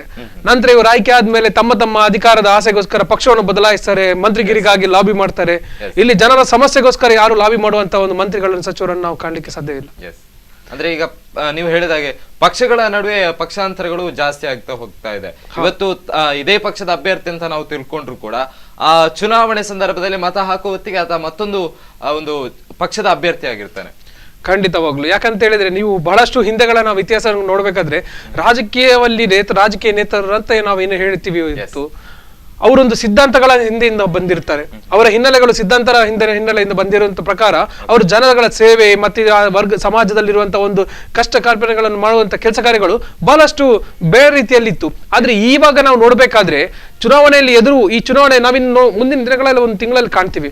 ಚುನಾವಣೆಗೆ ಬಂದಾಗ ಚುನಾವಣೆ ಪ್ರಚಾರದ ಸಮಯದಲ್ಲಿ ಎಲ್ಲ ರೀತಿಯ ಸಿದ್ಧಾಂತಗಳು, ಸೆಕ್ಯುಲರು, ಇವರು ಆ ವಿಂಗು ಈ ವಿಂಗು, ರೈಟ್ ಲೆಫ್ಟ್ ಎಲ್ಲ ಮಾತಾಡ್ತಾರೆ. ಆದ್ರೆ ಚುನಾವಣೆ ಬಂದ ನಂತರ ಇವರೆಲ್ಲ ಮರೆತು ಬಿಡ್ತಾರೆ. ಎಲ್ಲ ಒಂದ್ ಕಡೆ ಆ ಒಂದು ಸಮುದಾಯವನ್ನು ಪ್ರತಿನಿಧಿಸುವವರಾಗಿರ್ಬೋದು, ಆ ಒಂದು ಜನರ ಸಮಸ್ಯೆಗಳನ್ನು ಪ್ರತಿನಿಧಿಸುವ ಯಾವುದೋ ಒಂದು ವಿಚಾರದಲ್ಲಿ ಇವರು ಭರವಸೆ ಕೊಟ್ಟು ಅಧಿಕಾರಕ್ಕೆ ಬಂದಿರ್ತಾರೋ, ಇವರು ಅಧಿಕಾರಕ್ಕೆ ಬಂದ ನಂತರ ಇವರ ಅಧಿಕಾರದ ದುರಾಸೆ ಹೆಚ್ಚಾಗಿ ಜನರನ್ನು ಬಲಿ ಕೊಡ್ಲಿಕ್ಕೆ ಶುರು ಮಾಡ್ತಾರೆ. ಎಲ್ಲೋ ಇಷ್ಟು ನಾವು ಇವಾಗ ಒಂದು ಚಿಕ್ಕ ಪ್ರಕರಣಗಳಲ್ಲಿ ದಕ್ಷಿಣ ಕನ್ನಡ ವಿಚಾರ, ಕರ್ನಾಟಕ ಸಮಸ್ಯೆ ಹೇಳಿದಾಗ ನಾವು ದಕ್ಷಿಣ ಕನ್ನಡ ಒಂದು ಚಿಕ್ಕ ವಿಚಾರವನ್ನು ಹೇಳಿಕ್ಕೆ ಇಷ್ಟಪಡ್ತೀನಿ. ನಾವಿಲ್ಲಿ ಎಂಡೋಸಲ್ಫಾನ್ ವಿಚಾರವನ್ನು ನೋಡಿರ್ಬೋದು. ಎಷ್ಟು ವರ್ಷಗಳಿಂದ ಎಂಡೋಸಲ್ಫಾನ್ ವಿಚಾರವನ್ನು ನಾವು ಇಲ್ಲಿ ಜಿಲ್ಲೆಯಲ್ಲಿ ಕಾಣ್ತೀವಿ. ಎಷ್ಟು ಪ್ರಭಾವಶಾಲಿ ಮಂತ್ರಿಯವರಿದ್ದಾರೆ, ಸಚಿವರಿದ್ದಾರೆ, ನಾವು ಕೇಂದ್ರ ಸಚಿವರುಗಳನ್ನು ನೋಡಿರ್ಬೋದು. ಆದ್ರೆ ಯಾಕೆ ಈ ವಿಚಾರವನ್ನು ಸರ್ಕಾರಕ್ಕೆ ಸಾಧ್ಯವಿಲ್ವಾ, ರಾಜ್ಯ ಸರ್ಕಾರ ಸಾಧ್ಯವಿಲ್ವಾ, ಅಲ್ಲ ಕೇಂದ್ರ ಸರ್ಕಾರಕ್ಕೆ ಇಂತಹ ವಿಚಾರಗಳನ್ನು ನಿರ್ಮೂಲನೆ ಮಾಡ್ಲಿಕ್ಕೆ ಸಾಧ್ಯ ಇಲ್ವೋ ಅಂತ ಹೇಳೋ ವಿಚಾರ ಖಂಡಿತವಾಗ್ಲೂ ಸಾಧ್ಯ ಇದೆ. ಅದ ನಿರೀಕ್ಷಿತ ಮಟ್ಟದಲ್ಲಿ ಬೆಳವಣಿಗೆಗಳು ಬರ್ತಾ ಇಲ್ಲ. ನಾವು ರಾಜ್ಯದಲ್ಲಿ ಕೂಡ ನೋಡಬಹುದು. ಎಷ್ಟೋ ಒಂದು ನಾವು ಉದ್ಯೋಗ ಸೃಷ್ಟಿ ವಿಚಾರಗಳನ್ನು ನಾವು ನೋಡ್ಬೇಕಾಗುತ್ತೆ. ಎಲ್ಲಿದೆ ಉದ್ಯೋಗ? ಬಹಳಷ್ಟು ನಿರುದ್ಯೋಗ ಯುವಕರು ನಮ್ಮ ಸಮಾಜದಲ್ಲಿ ಸೃಷ್ಟಿ ಆಗ್ತಿದ್ದಾರೆ. ಇವುಗಳಿಗೆ ಉತ್ತರ ಕೊಡುವವರು ಯಾರು? ಉತ್ತರವನ್ನು ಕೊಡ್ತಾರೆ ಈ ಚುನಾವಣೆಯಲ್ಲಿ. ಖಂಡಿತವಾಗಿ ಎಲ್ಲ ಪಕ್ಷಗಳಿಗೆ ಉತ್ತರ ಕೊಡ್ತಾರೆ ಅಂತ ಹೇಳಿಕೆ ನಾನು ಬಯಸ್ತೀನಿ. ಅಂದ್ರೆ ಮೋದಿ ಅವರು ಕೂಡ ಅಧಿಕಾರಕ್ಕೆ ಬರುವಂತ ಸಂದರ್ಭದಲ್ಲಿ ಹೇಳಿದ್ರು 12 ಲಕ್ಷ ಯುವಕರಿಗೆ ಉದ್ಯೋಗವನ್ನು ನೀಡ್ತೇನೆ. ಆದ್ರೆ ಇಲ್ಲಿಯ ತನಕಲೂ ಕೂಡ ಯಾವುದೇ ರೀತಿಯ ಉದ್ಯೋಗ ಸೃಷ್ಟಿ ಆಗ್ಲಿಲ್ಲ, ಅಥವಾ ವಿದೇಶದಲ್ಲಿರುವ ಕಪ್ಪು ಹಣ ಕೂಡ ಬರ್ಲಿಲ್ಲ. ಅದ್ರ ಜೊತೆಗೆ ಬಂದಿರುವಂತಹ 100 ದಿನಗಳಲ್ಲಿ, ಅಧಿಕಾರಕ್ಕೆ ಬಂದ 100 ದಿನಗಳಲ್ಲಿ ಪ್ರತಿಯೊಬ್ಬರ ಖಾತೆಗೂ 15 ಲಕ್ಷ ಹಣವನ್ನು ಕೂಡ ಹಾಕ್ತೇನೆ ಅನ್ನುವಂತ ಘೋಷಣೆಗಳು ಕೂಡ ಬಂದಿತ್ತು. ಈ ಅಧಿಕಾರಕ್ಕೆ ಬರುವ ಸಂದರ್ಭದಲ್ಲಿ ಹಲವಾರು ರೀತಿಯಾದ ಘೋಷಣೆಗಳು, ಆಶ್ವಾಸನೆಗಳು ಎಲ್ಲವನ್ನೂ ಕೂಡ ಇರುತ್ತದೆ. ಆದ್ರೆ ಪಕ್ಷದಲ್ಲಿ ಅಥವಾ ರಾಜ್ಯದಲ್ಲಿ ಗುರುತಿಸಿಕೊಂಡ ಮೇಲೆ ಇದು ಎಲ್ಲೂ ಕೂಡ ಕಂಡು ಬರುವುದಿಲ್ಲ. ಅದೇ ಈ ಮಾತ ನಾನು ಒಪ್ತೀನಿ. ಯಾಕಂತ ಹೇಳಿದ್ರೆ ಯಾವುದೇ ಒಂದು ಭರವಸೆಗಳನ್ನು ಕೊಡಬೇಕಾದ್ರೆ ಈಗ ನಿನ್ನ ಚುನಾವಣೆಗಳನ್ನು ಕೂಡ ನಾನು ಕಾಣ್ಬೋದು, ಈ ರೀತಿಯ ಭರವಸೆ ಆ ರೀತಿಯ ಭರವಸೆ ಅಂತ ಹೇಳ್ತಾರೆ. ಆದ್ರೆ ಯಾವುದೇ ರೀತಿಯ ಭರವಸೆಗಳನ್ನು ಈಗ ನಿರೀಕ್ಷಿತ ಮಟ್ಟ ನಾನು ಈ ನಿರುದ್ಯೋಗ ಸಮಸ್ಯೆ ಬಗ್ಗೆ ಮಾತಾಡ್ಲಿಕ್ಕೆ ಇಷ್ಟಪಡ್ತೀನಿ. ನಾವೊಂದು ಯುವಕರಾಗಿ ಸಮಾಜದಲ್ಲಿ ನಡೆದಂತ ಬಹಳಷ್ಟು ಎಷ್ಟೋ ಮಂದಿ ವಿದ್ಯಾರ್ಥಿಗಳು ಇವತ್ತು PhD ಮಾಡಿದವರು ಮನೆಯಲ್ಲಿ ಕೂತ್ಕೊಳ್ಳೋ ಅಂತ ಪರಿಸ್ಥಿತಿ ನಮ್ಮ ದೇಶದಲ್ಲಿದೆ. ಹಾಗಂತ ಹೇಳಿ ನಾವು ಎಲ್ಲೋ ಡಬಲ್ ಡಿಗ್ರಿ ಎಷ್ಟೋ ಕಷ್ಟಪಟ್ಟೆಲ್ಲ ಸಮಸ್ಯೆಗಳನ್ನು ಇಟ್ಕೊಂಡೆಲ್ಲ ಯುವ ಸಮುದಾಯಗಳು ಲೋನ್ ಪಡ್ಕೊಂಡೆಲ್ಲ ಉದ್ಯೋಗ ಮಾಡುವಂತ ಪರಿಸ್ಥಿತಿ ಈಗ ಇದೆ. ಆಗಿರ್ಬೇಕಾದ್ರೆ ಒಂದು ನಿರೀಕ್ಷಿತ ಮಟ್ಟದಲ್ಲಿ ಒಂದು ಉದ್ಯೋಗ ಸೃಷ್ಟಿ ಸಾಧ್ಯ ಇಲ್ಲ ಅಂತ ಹೇಳಿದ್ರೆ ಈಗ ಸ್ವಉದ್ಯೋಗ ನಾವು ಖಂಡಿತವಾಗ್ಲೂ ನಾನು ಹೇಳ್ತೇನೆ ಅದನ್ನು ಸ್ವಾಗತ ಮಾಡಬೇಕಾದ ವಿಚಾರ. ನಮ್ಮ ಮೇಕ್ ಇನ್ ಇಂಡಿಯಾ ಆಗಿರ್ಬೋದು, ಸ್ವಉದ್ಯೋಗಗಳನ್ನು ಮಾಡುವ ಒಂದು ಎಂಟರ್ಪ್ರಿನರ್ಶಿಪ್ಗೆ ರಾಜ್ಯ ಸರ್ಕಾರ ಕೇಂದ್ರ ಸರ್ಕಾರ ಕೊಟ್ಟಿರುವಂತ ಸವಲತ್ತು ಬಹಳ ಉತ್ತಮವಾಗಿದೆ. ಆದ್ರೆ ಎಷ್ಟು ಮಟ್ಟದಲ್ಲಿ ಅದು ಸಕ್ಸಸ್ಫುಲ್ ಆಗಿ ಜನರನ್ನು ರೀಚ್ ಆಗಿದೆ, ಇಂತಹ ವಿಚಾರಗಳನ್ನು ನಾವು ಗಮನದಲ್ಲಿ ಇಟ್ಕೊಳ್ಬೇಕಾಗುತ್ತೆ. ಯಾಕಂದ್ರೆ ಎಲ್ಲರೂ ಸ್ವಉದ್ಯೋಗದಲ್ಲಿ ತಮ್ಮನ್ನು ತಾವು ತೊಡಗಿಸ್ಕೊಳ್ಳಿ ಕಷ್ಟ ಬರುತ್ತೆ. ಎಲ್ಲರೂ ಸ್ವಉದ್ಯೋಗಗಳಾದ್ರೆ ಬೇರೆಯವರಿಗೆ ಕೂಡ ಯಾವ ರೀತಿಯ ಉದ್ಯೋಗಗಳ ಅದನ್ನು ಹೇಗೆ ತೊಡಗಿಸ್ಕೊಳ್ತಾರೆ ಅಂತ ಹೇಳೋ ವಿಚಾರ. ಈ ವಿಚಾರ ಬಂದಾಗ ನಾವು ಒಂದೇ ಪ್ರಶ್ನೆ ಕೇಳಲಿಕ್ಕೆ ಇಷ್ಟಪಡ್ತೀವಿ. ಉದ್ಯೋಗದಲ್ಲಿ ಇಲ್ಲಿ ಈಗಾಗಲೇ ರಾಜ್ಯ ಸರ್ಕಾರ ಆಗಲಿ ಕೇಂದ್ರ ಸರ್ಕಾರ ಬಹಳಷ್ಟು ವಲಯಗಳಲ್ಲಿ ಬಹಳಷ್ಟು ಕೆಲಸಗಳು ಇನ್ನೂ ಖಾಲಿಯಾಗಿದೆ. ಅದನ್ನು ತುಂಬುವಂತ ಪ್ರಕ್ರಿಯೆಗಳು ಯಾಕೆ ಮಾಡ್ತಾ ಇಲ್ಲ? ಮತ್ತೆ ಸರ್ಕಾರಿ ಕೆಲಸಗಳನ್ನು ಈ ಹೊರಗುತ್ತಿಗೆ ಮಾಡುತ್ತಿರುವುದ ಒಂದು ವಿಚಾರವನ್ನು ಅದು ಯಾವುದೇ ಸರ್ಕಾರ ಆಗಲಿ, ರಾಜ್ಯ ಸರ್ಕಾರ ಆಗಲಿ, ಕೇಂದ್ರ ಸರ್ಕಾರ ಆಗಲಿ, ಇದನ್ನು ನಾವು ಖಂಡಿತವಾಗಿ ವಿರೋಧಿಸ್ತೀವಿ. ಯಾಕಂತ ಹೇಳಿದ್ರೆ ನಮ್ಮ ದೇಶದಲ್ಲಿ ಇರುವಂತಹ ಎಲ್ಲ ವ್ಯವಸ್ಥೆಗಳಲ್ಲಿ ಸರ್ಕಾರಿ ಉದ್ಯೋಗ ಪಡೆಯುವಂತಹ ಎಲ್ಲ ಹಕ್ಕುಗಳನ್ನು ಒಂದು ಕಸಿಯುವಂತ ಒಂದು ಪ್ರಯತ್ನ ಈ ಹೊರಗುತ್ತಿಗೆ ಈ ಕಂಪನಿಗಳಿಂದ ಆಗ್ತಾ ಇದೆ. ಈ ಒಂದು ನಿರ್ಣಯ ಕೂಡ ಒಂದು ಈ ಚುನಾವಣೆಯಲ್ಲಿ ಬಹಳ ಒಂದು ಪರಿಣಾಮಕಾರಿಯಾಗಿ ಜಾರಿಗೆ ತರಬೇಕಂತ ಹೇಳುವ ಒಂದು ಭರವಸೆ ನಮ್ಮ ಸೈಡ್ ಇಂದ ಆಗ್ತಾ ಇದೆ. ಆದ್ರೆ ಅದು ಯಾವ ರೀತಿಯಲ್ಲಿ ಸರ್ಕಾರಗಳು ಮಾಡ್ತಾ ಅಂತ ನಮ್ಗೆ ಗೊತ್ತಾಗ್ತಾ ಇಲ್ಲ. ಅಂದ್ರೆ ಈಗ ಪೊಲೀಸ್ ಇಲಾಖೆಯಲ್ಲಿ ಆಗಿರ್ಬೋದು ಅಥವಾ ರೈಲ್ವೆ ಇಲಾಖೆಯಲ್ಲೂ ಕೂಡ ಕೇಂದ್ರದಿಂದ ಅಥವಾ ರಾಜ್ಯದಲ್ಲಿ ಇರುವಂತಹ ಹಲವಾರು ಹುದ್ದೆಗೆ ಇನ್ನೂ ಕೂಡ ಭರ್ತಿ ಆಗ್ಲಿಲ್ಲ. ಅದನ್ನು ಕೂಡ ಒಂದು ರೀತಿಯಾಗಿ ಯಾವುದೇ ರೀತಿಯಾದಂತಹ ಹೊಣೆ ತಮ್ಮ ಮೇಲೆ ಇಲ್ಲ ಅನ್ನುವಷ್ಟರ ಮಟ್ಟಿಗೆ ರಾಜ್ಯ ಸರ್ಕಾರ ಮತ್ತು ಕೇಂದ್ರ ಸರ್ಕಾರ ಪ್ರತಿಬಿಂಬಿಸ್ತಾ ಇದೆ. ಯಾಕೆ ಅಂತ ಹೇಳಿ ಖಂಡಿತ ಯಾಕಂದ್ರೆ ಹೇಳಿದ್ರೆ ಈಗಾಗಲೇ ನೋಡ್ಬೋದು ಚುನಾವಣೆಗಳ ಹತ್ರ ಬರ್ತಾ ಇದೆ. ಈಗ ಇನ್ನಷ್ಟು ಯೋಜನೆಗಳ ಜಾರಿಗಳು, ಈಗ ಚುನಾವಣಾ ನೀತಿ ಸಂಹಿತೆ ಕೂಡ ಈಗಾಗಲೇ ಬಂದಿದೆ. ಇಲ್ಲ ಅಂತ ಇದ್ರೆ ಬಹಳಷ್ಟು ಯೋಜನೆಗಳ ಜಾರಿ ಕೂಡ ಈಗಾಗಲೇ ಘೋಷಣೆ ಮಾಡಿಬಿಟ್ಟವರು. ಈಗ ಏನೋ ಚುನಾವಣಾ ನೀತಿ ಸಂಹಿತೆ ಇರೋದ್ರಿಂದ ಜಾರಿಗೆ ಆಗ್ತಾ ಇಲ್ಲ, ಮಾಡ್ಲಿಕ್ಕೆ ಆಗಲ್ಲ. ಆದ್ರೂ ನಾನು ಹೇಳಿಕ್ಕೆ ಇಷ್ಟಪಡ್ತೀನಿ, ಈಗ ರೈಲ್ವೆ ಇಲಾಖೆ ಲಿಸ್ಟ್ ನೇಮಕಾತಿಗಳನ್ನು ಕೊಡ್ತಾ ಇದ್ದಾರೆ. ಅದು ಪ್ರಾದೇಶಿಕ ಭಾಷೆಗಳನ್ನ ಅದೊಂದು ನಿಯಮವನ್ನು ಕೂಡ ಸಡಿಲ ಮಾಡಿದ್ದಾರೆ. ಆದ್ರೆ ಇನ್ನಷ್ಟು ಈ ಕೇಂದ್ರ ಸರ್ಕಾರದ ಸೇವೆಯಲ್ಲಿ ಏನು ಉದ್ಯೋಗ ಸೃಷ್ಟಿಯಂತ ಅವಕಾಶಗಳಿದೆ ಅದನ್ನು ಸ್ವಲ್ಪ ರಾಜ್ಯದಲ್ಲಿರುವಂತ ನಮ್ಮ ಏನು ಕನ್ನಡವನ್ನು ಪ್ರಾಥಮಿಕ ಏನು ನಮ್ಮ ಭಾಷೆಯನ್ನು ಆಯ್ಕೆ ಮಾಡ್ಕೊಂಡಿದೀವಿ, ಆ ಭಾಷೆಯನ್ನು ಕೂಡ ಎಲ್ಲ ಕೇಂದ್ರ ಸರ್ಕಾರಿ ವಿಚಾರದಲ್ಲಿ ಕೂಡ ಕೆಲಸದ ನೇಮಕಾತಿ ಸಂದರ್ಭದಲ್ಲಿ ಸಡಿಲ ಮಾಡಬೇಕು ಅಂತ ಹೇಳೋ ವಿಚಾರ ಕೂಡ ಇದೆ. ಇದೆಲ್ಲ ವಿಚಾರಗಳನ್ನ ನಾನು ಹೇಳ್ಬೇಕಾದ್ರೆ ಉದ್ಯೋಗ ಸೃಷ್ಟಿ ಹತ್ರ ಸರ್ಕಾರಗಳು ಗಮನ ಕೊಡಬೇಕು. ಈಗ ನಾವು ರಾಜ್ಯದಲ್ಲಿ ನೋಡ್ತೀವಿ, ಇಲ್ಲಿ ರಾಜ್ಯದಲ್ಲಿ ನಮ್ಮ ಧರ್ಮದ ಆಧಾರದಲ್ಲಿ ನಮ್ಮ ಮತವನ್ನು ಪಡೆಯಕ್ಕೆ ಹೋಗ್ತಿದ್ದಾರೆ. ಇದು ಬಹಳಷ್ಟು ಒಂದು ಧರ್ಮದ ವಿಚಾರದಲ್ಲಿ ಅದರ ಪರ್ವ ಮತ ಅದರ ವಿರೋಧವನ್ನು ಒಂದೆರಡು ಗುಂಪುಗಳನ್ನು ಸೃಷ್ಟಿ ಮಾಡಿ ಸಮಾಜದಲ್ಲಿ ಒಂದು ಕಂದಕಗಳನ್ನು ಸೃಷ್ಟಿ ಮಾಡುವಂತ ವಿಚಾರಗಳು. ಅದ ಧರ್ಮಕ್ಕೆ ನಾನು ಆ ಧರ್ಮದ ಬಗ್ಗೆ ಅವ್ರು ಮಾಡ್ತಿರೋ ವಿಚಾರದ ಬಗ್ಗೆ ಶ್ರೇಷ್ಠವಪ್ಪ ಅಲ್ಲ ಕೀಳ ಅಂತ ಹೇಳಕ್ ಬರುವುದಿಲ್ಲ. ಆದ್ರೆ ಆ ವಿಚಾರದಲ್ಲಿ ರಾಜಕಾರಣ ಮಾಡಿ ಮತಗಳನ್ನು ಯಾಚಿಸುವುದು ಅದು ಬಹಳ ದುರಂತದ ವಿಚಾರ. ನಾವು ಇವತ್ತು ಸಮಾಜ ಯಾವ ರೀತಿಯಲ್ಲಿ ಹೋಗ್ತಿದೆ ಅಂತ ಹೇಳಿ ಜನರು ನಿರೀಕ್ಷೆ ಮಾಡ್ತಿದ್ದಾರೆ, ನೋಡ್ತಾ ಇದ್ದಾರೆ. ಅದಕ್ಕೆ ಉತ್ತರ ಕೂಡ ಇನ್ನು ಮುಂದಿನ ದಿನಗಳಲ್ಲಿ ಸಿಗುತ್ತೆ. ಎಸ್, ಅಂದ್ರೆ ಪ್ರಸ್ತುತವಾಗಿ ನಡೀತಿರುವಂತದ್ದು ಅದೇ ಧರ್ಮವನ್ನು ಒಡೆಯುವ ಪ್ರಯತ್ನ ನಡೀತಾ ಇದೆ. ಲಿಂಗಾಯತ ಮತ್ತು ವೀರಶೈವ ನಡುವೆ ಕೂಡ ರಾಜ್ಯ ಸರ್ಕಾರ ಮೂಗು ತೋರಿಸಿ ಹಲವಾರು ರೀತಿಯಾದಂತಹ ಪ್ರಯೋಜನವನ್ನು ಪಡೆಯಲಿಕ್ಕೆ ಸಿದ್ದರಾಮಯ್ಯ ಸರ್ಕಾರ ನೋಡ್ತಾ ಇದೆ. ಇದ್ರ ಜೊತೆಗೆ ಆ ರಾಜ್ಯದಲ್ಲಿದ್ದಂತಹ ಒಂದು ಗಲಭೆಯನ್ನು ಕೇಂದ್ರಕ್ಕೆ ಹಾಕಿ ಅಲ್ಲಿಯೂ ಕೂಡ ಯಾವೆಲ್ಲ ರೀತಿಯ ಸರ್ಕಸ್ಗಳು ನಡಿಬಹುದಂತಲೂ ನಡೆಸ್ತಾ ಇದ್ದಾರೆ. ಅದೇ ರೀತಿ ನೀವೀಗ ಧರ್ಮದ ವಿಚಾರ ಬಂದಾಗ ಈ ರೀತಿಯ ರಾಜ್ಯದಿಂದ ತೆಗೆದು ಇದು ಕೇಂದ್ರ ಸರ್ಕಾರಕ್ಕೆ ಹಾಕಿರ್ಬೋದು ಮತವನ್ನು ಪಡೆಯಲಿಕ್ಕೆ. ಅದೇ ರೀತಿಯಲ್ಲಿ ಕೇಂದ್ರ ಸರ್ಕಾರದ ಕೂಡ ಜವಾಬ್ದಾರಿ ಇದೆ. ಈಗ ಮಹದಾಯಿ ವಿಚಾರದಲ್ಲಿ ನಾನು ಹೇಳ್ತೀನಿ, ಮಹದಾಯಿ ವಿಚಾರದಲ್ಲಿ ತಾವು ಒಂದು ಕೇಂದ್ರ ಸರ್ಕಾರದ ಒಂದು ಮನಸ್ಸು ಮಾಡಿದ ಈ ದೇಶದಲ್ಲಿ ಏನ್ ಬೇಕಿದ್ರೆ ಸಾಧ್ಯ ಇದೆ. ಈಗ ನಮ್ಮಲ್ಲಿರ್ಬೇಡ ಅಲ್ಲ ಆ ಪ್ರದೇಶಗಳನ್ನು ನೋಡ್ಬೇಕಾದ್ರೆ ನೀರಿನ ಸಮಸ್ಯೆ ಬಹಳ ಒಂದು ನಿಕೃಷ್ಟವಾಗಿದೆ. ಯಾಕಂದ್ರೆ ನಾವು ಈ ಕಡೆ ನಾವು ಕರಾವಳಿಯಲ್ಲಿ ನಾವು ಏನೋ ಒಂದು ಬಹಳ ಸಮಸ್ಯೆಯಲ್ಲಿ ಇದ್ರೂ ಕೂಡ ಒಂದು ಸುಧಾರಿತ ಮಟ್ಟದಲ್ಲಿ ಇದ್ದೀವಿ ಅಂತ ಹೇಳ್ಬಹುದು. ಆದ್ರೆ ಆ ಭಾಗದಲ್ಲಿ ಮಹದಾಯಿಯನ್ನು ನಂಬಿಕೊಂಡಿರುವಂತಹ ಬಹಳಷ್ಟು ಜನರು ಆಕ್ರೋಶವನ್ನು ವ್ಯಕ್ತಪಡಿಸಿದ್ದಾರೆ. ಇವಾಗಲೇ ಘೋಷಣೆ ಹೇಳ್ತಾರೆ ಇವರು ರಾಜಕೀಯ ನಾಯಕರುಗಳು ಹೇಳುವಂತಹ ಒಂದು ಪರಿಸ್ಥಿತಿ, ನೀವು ನಮಗೆ ಮತ ಕೊಡಿ, ಅಧಿಕಾರ ಕೊಡಿ, ನಾವು ನಿಮಗೆ ಮಹದಾಯಿ ಕೊಡ್ತೀವಿ ಅಂತ. ಏನ್ ಇವರು ಈ ರೀತಿಯ ಮಾತುಗಳನ್ನ ಹೇಳ್ತೀವಿ? ಈ ನಮ್ಮ ಜನ ಈ ಬಾರಿಯ ಚುನಾವಣೆಯಲ್ಲಿ ಖಂಡಿತ ಹೇಳ್ತೀವಿ, ಈ ಬಾರಿ ಚುನಾವಣೆಯಲ್ಲಿ ಈ ರೀತಿಯ ಒಂದು ಮೋಸಕ್ಕೆ ಬಲಿಯಾಗಲ್ಲ ಅಂತ ಹೇಳುವ ನಂಬಿಕೆ ನಮಗೆ ಇದೆ. ಯಡಿಯೂರಪ್ಪನವರು ಕೂಡ ನೇರವಾಗಿ ಘೋಷಣೆ ಮಾಡಿ ಬಿಡ್ತಾರೆ, ಈ ಬಾರಿ ನಮ್ಮ ಸರ್ಕಾರ ಬಂದಂತಾದ್ರೆ ಮುಂದಿನ ದಿನಗಳಲ್ಲಿ ರೈತರ ಆತ್ಮಹತ್ಯೆಗಳು ಕಡಿಮೆ ಆಗ್ತದೆ, ಕಾವೇರಿ ತೀರ್ಪುಗಳು ಪರಿಹಾರ ಆಗ್ತದೆ ಅಂತ ಹೇಳ್ತಾರೆ. ಆದ್ರೆ ಅಧಿಕಾರಕ್ಕೆ ಬಂದ್ರೆ ಮಾತ್ರ ನಾಂತ ರಾಜ್ಯದ ರಕ್ಷಣೆ, ಇಲ್ಲದಿದ್ರೆ ಅದನ್ನು ಬಿಟ್ಟು ಬಿಡುವಂತ ಈಗ ಇಲ್ಲಿ ಎಲ್ಲಾ ಪಕ್ಷಗಳಿಗೂ ಹೇಳ್ತಾರೆ. ಈಗ ಜೆಡಿಎಸ್ ನವರು ಈಗಾಗಲೇ ಘೋಷಣೆ, ರಾಷ್ಟ್ರೀಯ ಪಕ್ಷದ ರಾಷ್ಟ್ರಾಧ್ಯಕ್ಷರು ಕೂಡ ಹೇಳಿದ್ದಾರೆ ರೈತ ಪರವಾಗಿದ್ದಾರೆ ಅಂತ ಹೇಳಿ. ಇನ್ನೊಂದು ಪಕ್ಷದವರು ಹೇಳ್ತಾರೆ ರೈತ ಪರವಾಗಿದ್ದಾರೆ ಅಂತ ಹೇಳಿ. ಇನ್ನೊಂದು ಬಿಜೆಪಿ ಅವರು ಹೇಳ್ತಾರೆ, ಕಾಂಗ್ರೆಸ್ ಅವರು ಹೇಳ್ತಾರೆ, ಎಲ್ಲಾ ಪಕ್ಷದವರು ಹೇಳ್ತಾರೆ. ಅದನ್ನ ನಾವು ನೆನಪಿಸ್ಕೊಳ್ಬೇಕು. ರೈತ ಪರವಾಗಿದ್ದಾರೆ ಅಂತ ಹೇಳ್ಕೊಳ್ತಾರೆ ಅವರು. ಗೋಲಿಬಾರ್ ಮಾಡಿ ರೈತರನ್ನು ಕೊಂದವರು ಕೂಡ ಇದ್ದಾರೆ ಈ ದೇಶದಲ್ಲಿ, ನಮ್ಮ ರಾಜ್ಯದಲ್ಲಿ. ಅದೇ ರೀತಿ ರೈತರಿಗಾಗಿ ಪ್ರಾಣವಂತೆತ್ತವರು ಕೂಡ ಇದ್ದಾರೆ.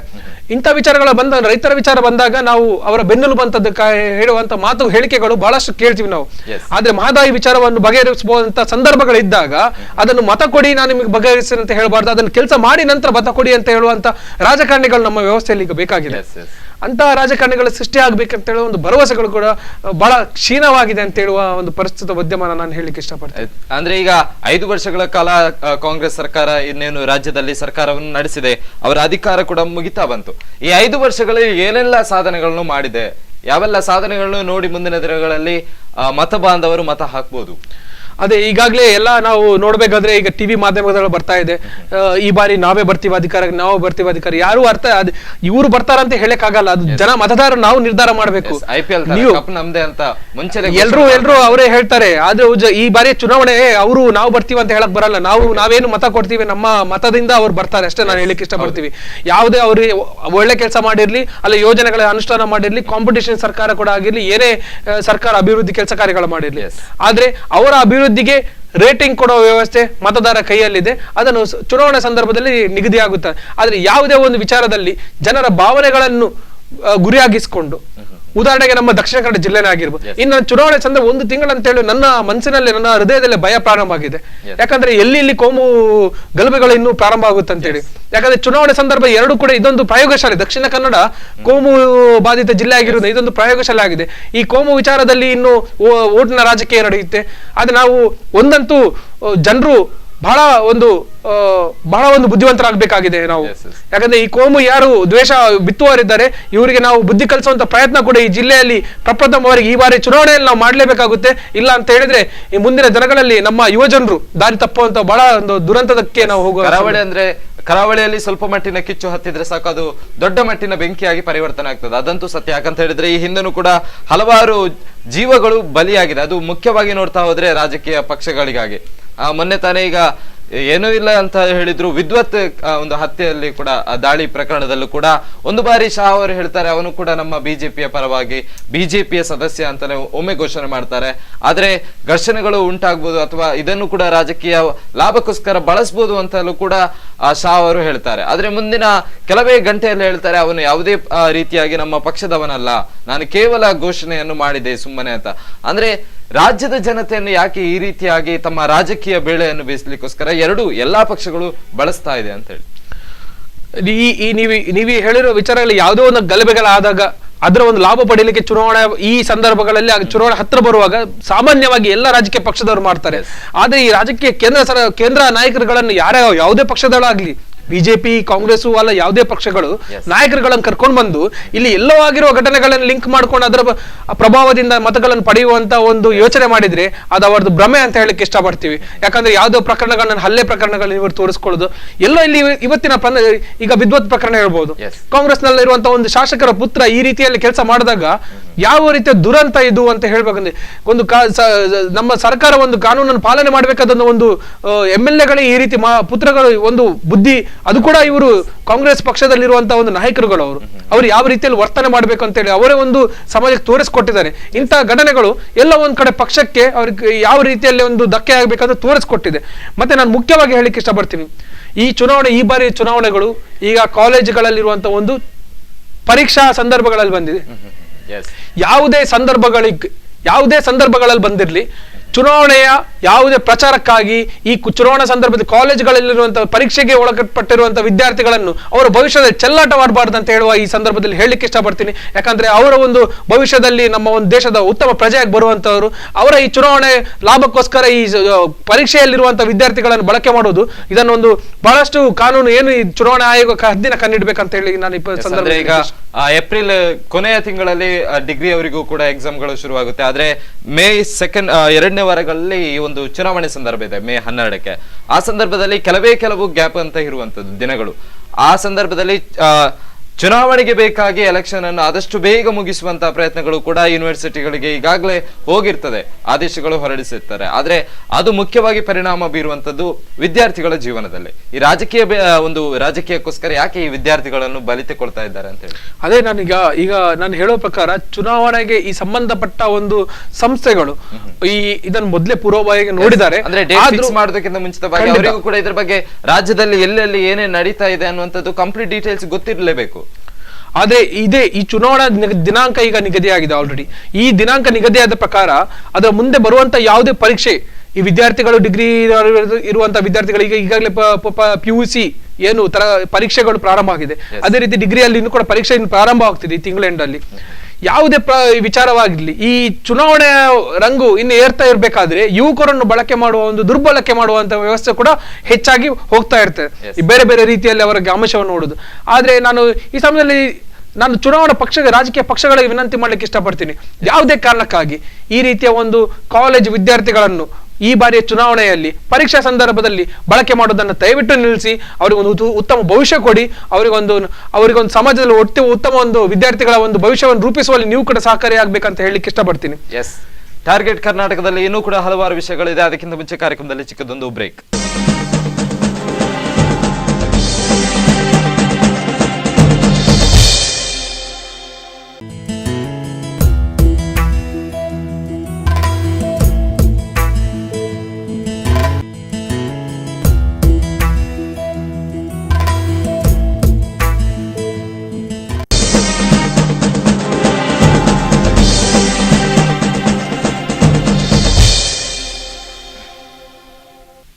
ವಿರಾಮದ ಬಳಿಕ ಟಾರ್ಗೆಟ್ ಕರ್ನಾಟಕ ವಿಶೇಷ ಕಾರ್ಯಕ್ರಮಕ್ಕೆ ಸ್ವಾಗತ. ಸ್ವಾಗತಾನೆ ಮಾತಾಡ್ತಾ ಇದ್ದಾಗ ರಘುವೀರ್ ಅವರೇ, ಯಾವೆಲ್ಲ ರೀತಿಯಾದಂತಹ ತಯಾರಿಗಳು ಈಗ ನಡೀತಾ ಇದೆ ಎಲ್ಲಾನು ನೋಡ್ತಾ ಹೋದ್ರೆ, ಅದರ ಜೊತೆಗೆ ಮೈತ್ರಿ ಕೂಟಗಳು ಕೂಡ ನಡೀತಾ ಇದೆ. ಈಗ ಕಾಂಗ್ರೆಸ್ ಒಂದು ಕಡೆ ಬಿಜೆಪಿ ಜೊತೆ ಮೈತ್ರಿಯನ್ನು ಮಾಡುವಂತದ್ದು ಅದು ಯಾರಿಗೂ ಕೂಡ ನಂಬಲಿಕ್ಕೆ ಅಸಾಧ್ಯವಾದ. ಆದ್ರೆ ಜೆಡಿಎಸ್ ಕೂಡ ಒಂದು ಕಡೆಯಲ್ಲಿ ಕೂಡ ಉತ್ತಮವಾದ ಪೈಪೋಟಿಯನ್ನು ಕೊಡ್ತಾ ಇದೆ. ಹಾಗಾಗಿ ಕಾಂಗ್ರೆಸ್ ಜೆಡಿಎಸ್ ಜೊತೆ ಮೈತ್ರಿಯನ್ನು ನಡೀಲಿಕ್ಕೆ ಮುಂದಾಗ್ತಾ ಇದೆ. ಅದ್ರ ಜೊತೆಗೆ ಬಿಜೆಪಿ ಕೂಡ ಜೆಡಿಎಸ್ ಜೊತೆಗೆ ಮೈತ್ರಿಯನ್ನು ನಡೆಸಬೇಕು ಅನ್ನುವಂತಹ ಹಂಬಲ ಕೂಡ ಇದೆ. ಹಾಗಾಗಿ ಕೊನೆಯದಾಗಿ ಯಾವ ರೀತಿಯಾದಂತಹ ಮೈತ್ರಿ ನಡೀಬಹುದು ಅಂತ ಹೇಳಿ ಒಂದ್ ಕಡೆ ನಾವು ನೋಡ್ಬೋದು, ಎಲ್ಲಾ ಪಕ್ಷಗಳು ಹೇಳ್ತಿದೀವಿ ಈ ಬಾರಿ ನಾವೇ ಅಧಿಕಾರಕ್ಕೆ ಪಡಿತೀವಿ ಅಂತ. ಇನ್ನೊಂದು ಬಾರಿ ನಾವು ಸ್ಪಷ್ಟವಾಗಿ ಒಂದು ನೋಡ್ಬೇಕಾದ್ರೆ, ಆಳದಲ್ಲಿ ನೋಡ್ಬೇಕಾದ್ರೆ, ಪಕ್ಷಗಳು ಯಾವುದೇ ಸ್ವತಂತ್ರವಾಗಿ ಅಧಿಕಾರ ಬರೋದು ಬಹಳ ಕಷ್ಟವಾಗಿದೆ ಪರಿಸ್ಥಿತಿಯಲ್ಲಿದೆ. ಆದ್ರೆ ಇನ್ನೊಂದು ಕಡೆ ಒಂದು ವರದಿಗಳು ಬರ್ತಾ ಇದೆ. ಆ ವರದಿಗಳ ಪ್ರಕಾರ ಕಾಂಗ್ರೆಸ್ ಪಕ್ಷ ನಾವು ಬಹುಮತಕ್ಕೆ ಬರ್ತೀವಿ, ನಾವೇ ಸರ್ಕಾರ ನಡೆಸ್ತೀವಿ ಅಂತ ಹೇಳೋ ಪ್ರಭಾವ ಅವ್ರ ಮೇಲೆ ಆಗಿದೆ ಅಂತ ಹೇಳುವಂತ, ಜನರ ಮೇಲೆ ಅಷ್ಟಿನ ಸಮೀಕ್ಷೆ ಪ್ರಕಾರ ಬಂದಿದೆ ಅಂತ ಹೇಳ್ತಾರೆ. ಆದ್ರೆ ಎಲ್ಲ ಒಂದ್ ಕಡೆ ನೋಡ್ಬೇಕಾದ್ರೆ ಇನ್ನೊಂದು ಮಾತು ಬರ್ತಾ ಇದೆ, ಜೆಡಿಎಸ್ ಸರ್ಕಾರ ಸಮ್ಮಿಶ್ರ ಸರ್ಕಾರ ಬರುತ್ತೆ, ಜೆಡಿಎಸ್ ಕಿಂಗ್ ಮೇಕರ್ ಆಗುತ್ತೆ. ಆದ್ರೆ ಈ ವಿಚಾರದಲ್ಲಿ ನಾನು ಹೇಳಿಕ್ ಬರೋದಿಲ್ಲ. ಆದ್ರೆ ಎಲ್ಲ ಒಂದ್ ಕಡೆ ಪ್ರಾದೇಶಿಕ ಪಕ್ಷಗಳು ಕೂಡ ಈ ದೇಶದಲ್ಲಿ ತಮ್ಮ ಒಂದು ಅಧಿಕಾರವನ್ನು ಚಲಾಯಿಸಬೇಕಂತ ಹೇಳಿ ಒಂದು ಮಾತು ಜನರ ಮಧ್ಯದಲ್ಲಿ ಕೇಳಿ ಬರ್ತಾ ಇದೆ. ಯಾಕಂತ ಹೇಳಿದ್ರೆ ಒಂದ್ ಕಡೆ ನೋಡ್ಬೋದು, ಕುಮಾರಸ್ವಾಮಿ ಅವ್ರದ್ದು ಬಹಳಷ್ಟು ಪ್ರಚಾರ ಕೂಡ ಮಾಡ್ತಾ ಬರ್ತಾ ಇದ್ದಾರೆ. ಆದ್ರೆ ಎಲ್ಲೋ ಕಾಡ್ಬೋದು, ಈ ಕರಾವಳಿ ಭಾಗದಲ್ಲಿ ಅವರು ಅಷ್ಟು ನೆಲೆ ಗಟ್ಟಿ ಇರ್ಲಿದ್ರು ಪರವಾಗಿಲ್ಲ. ಬೇರೆ ಒಂದ್ ಕಡೆ ಎಲ್ಲೋ ಅವ್ರದ್ದು ಒಂದಷ್ಟು MLA-ಗಳು ಬರ್ಬೋದು ಅಂತ ಹೇಳೋ ವಿಚಾರ ಅವರದಲ್ಲಿದೆ. ಅಲ್ಲೇ ಒಂದು ನೋಡ್ಬೇಕಾದ್ರೆ ಪಕ್ಷಾಂತರ ಪರ್ವಗಳು ಸ್ಟಾರ್ಟ್ ಆಗಿದೆ. ಈ ಒಂದು ಪಕ್ಷದಲ್ಲಿ ರಾಜೀನಾಮೆ ಕೊಟ್ಟು ಇನ್ನೊಂದು ಪಕ್ಷಕ್ಕೆ ಹೋಗ್ತಿದ್ದಾರೆ. ಇಲ್ಲಿ ಇನ್ನೊಂದು ಕಡೆ ಬಿಜೆಪಿಯಲ್ಲಿ ಕೂಡ ಬಹಳಷ್ಟು ಭರ್ಜರಿಯಾಗಿ ಪ್ರಚಾರ ಕೂಡ ಪ್ರಾರಂಭ ಮಾಡಿದ್ದಾರೆ. ಅವ್ರು ಕೂಡ ಹೇಳ್ತಿದ್ದಾರೆ ನಾವು ಸ್ವತಂತ್ರವಾಗಿ ಬರ್ತೀವಿ ಅಂತ. ಆದ್ರೆ ಎಲ್ಲ ಒಂದ್ ಕಡೆ ಯಾವುದೇ ಪಕ್ಷಗಳು ಸ್ವತಂತ್ರವಾಗಿ ಬರ್ಲಿಲ್ಲದ್ರೂ ಕೂಡ ಪ್ರಾದೇಶಿಕ ಪಕ್ಷ ಈ ಜೆಡಿಎಸ್ ಒಂದು ನಿರ್ಣಾಯಕರಾಗ್ತಾರ ಅಂತ ಒಂದು ಭಾವನೆಗಳು ಸಾಮಾನ್ಯರಲ್ಲಿ ಈಗಾಗಲೇ ಬಂದಿದೆ. ಈಗ ಮೋದಿ ಶಾ ಜುಗುಲ್ಬಂದಿ ಕಾಂಗ್ರೆಸ್ ಅನ್ನು ಕಿತ್ತೊಯ್ಯಲಿಕ್ಕೆ ಹಲವಾರು ರೀತಿಯಾದಂತಹ ರಣತಂತ್ರಗಳು ನಡೆಸ್ತಾ ಇದೆ. ಹಾಗಾಗಿ ಈ ಚುನಾವಣೆ ಮುಖ್ಯವಾಗಿ ಟಾರ್ಗೆಟ್ ಇರುವಂತದ್ದೇ ಕರ್ನಾಟಕ ಚುನಾವಣೆ. ಇಲ್ಲಿ ಯಾವ ರೀತಿಯಾದಂತಹ ಪರಿಣಾಮ ಬೀರಬಹುದು?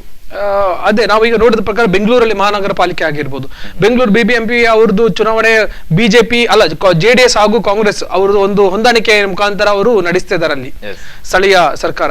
ಅದೇ ರೀತಿ ನಾವು ನೋಡ್ಬೇಕಾದ್ರೆ ಅವರ ಇತ್ತೀಚಿನ ದಿನಗಳಲ್ಲಿ ಆಗ್ತಿರುವಂತ ಒಂದು ಮಾತು ವಾಕ್ಸಮರ ನೋಡ್ಬೇಕಾದ್ರೆ ಎಲ್ಲೋ ಒಂದ್ ಕಡೆ ಈ ದೇಶದ ಒಂದು ಮಾಜಿ ಪ್ರಧಾನಿಯವರು ಒಂದು CM ನವರ ಮೇಲೆ ಒಂದು ಮಾಡಿದ ಮಾತುಗಳನ್ನು ನೋಡ್ಬೇಕಾದ್ರೆ ಅವರು ಬಹಳಷ್ಟು ವ್ಯತಿರಿಕ್ತ ಪರಿಣಾಮ ಕೂಡ ಬೀಳಿದೆ.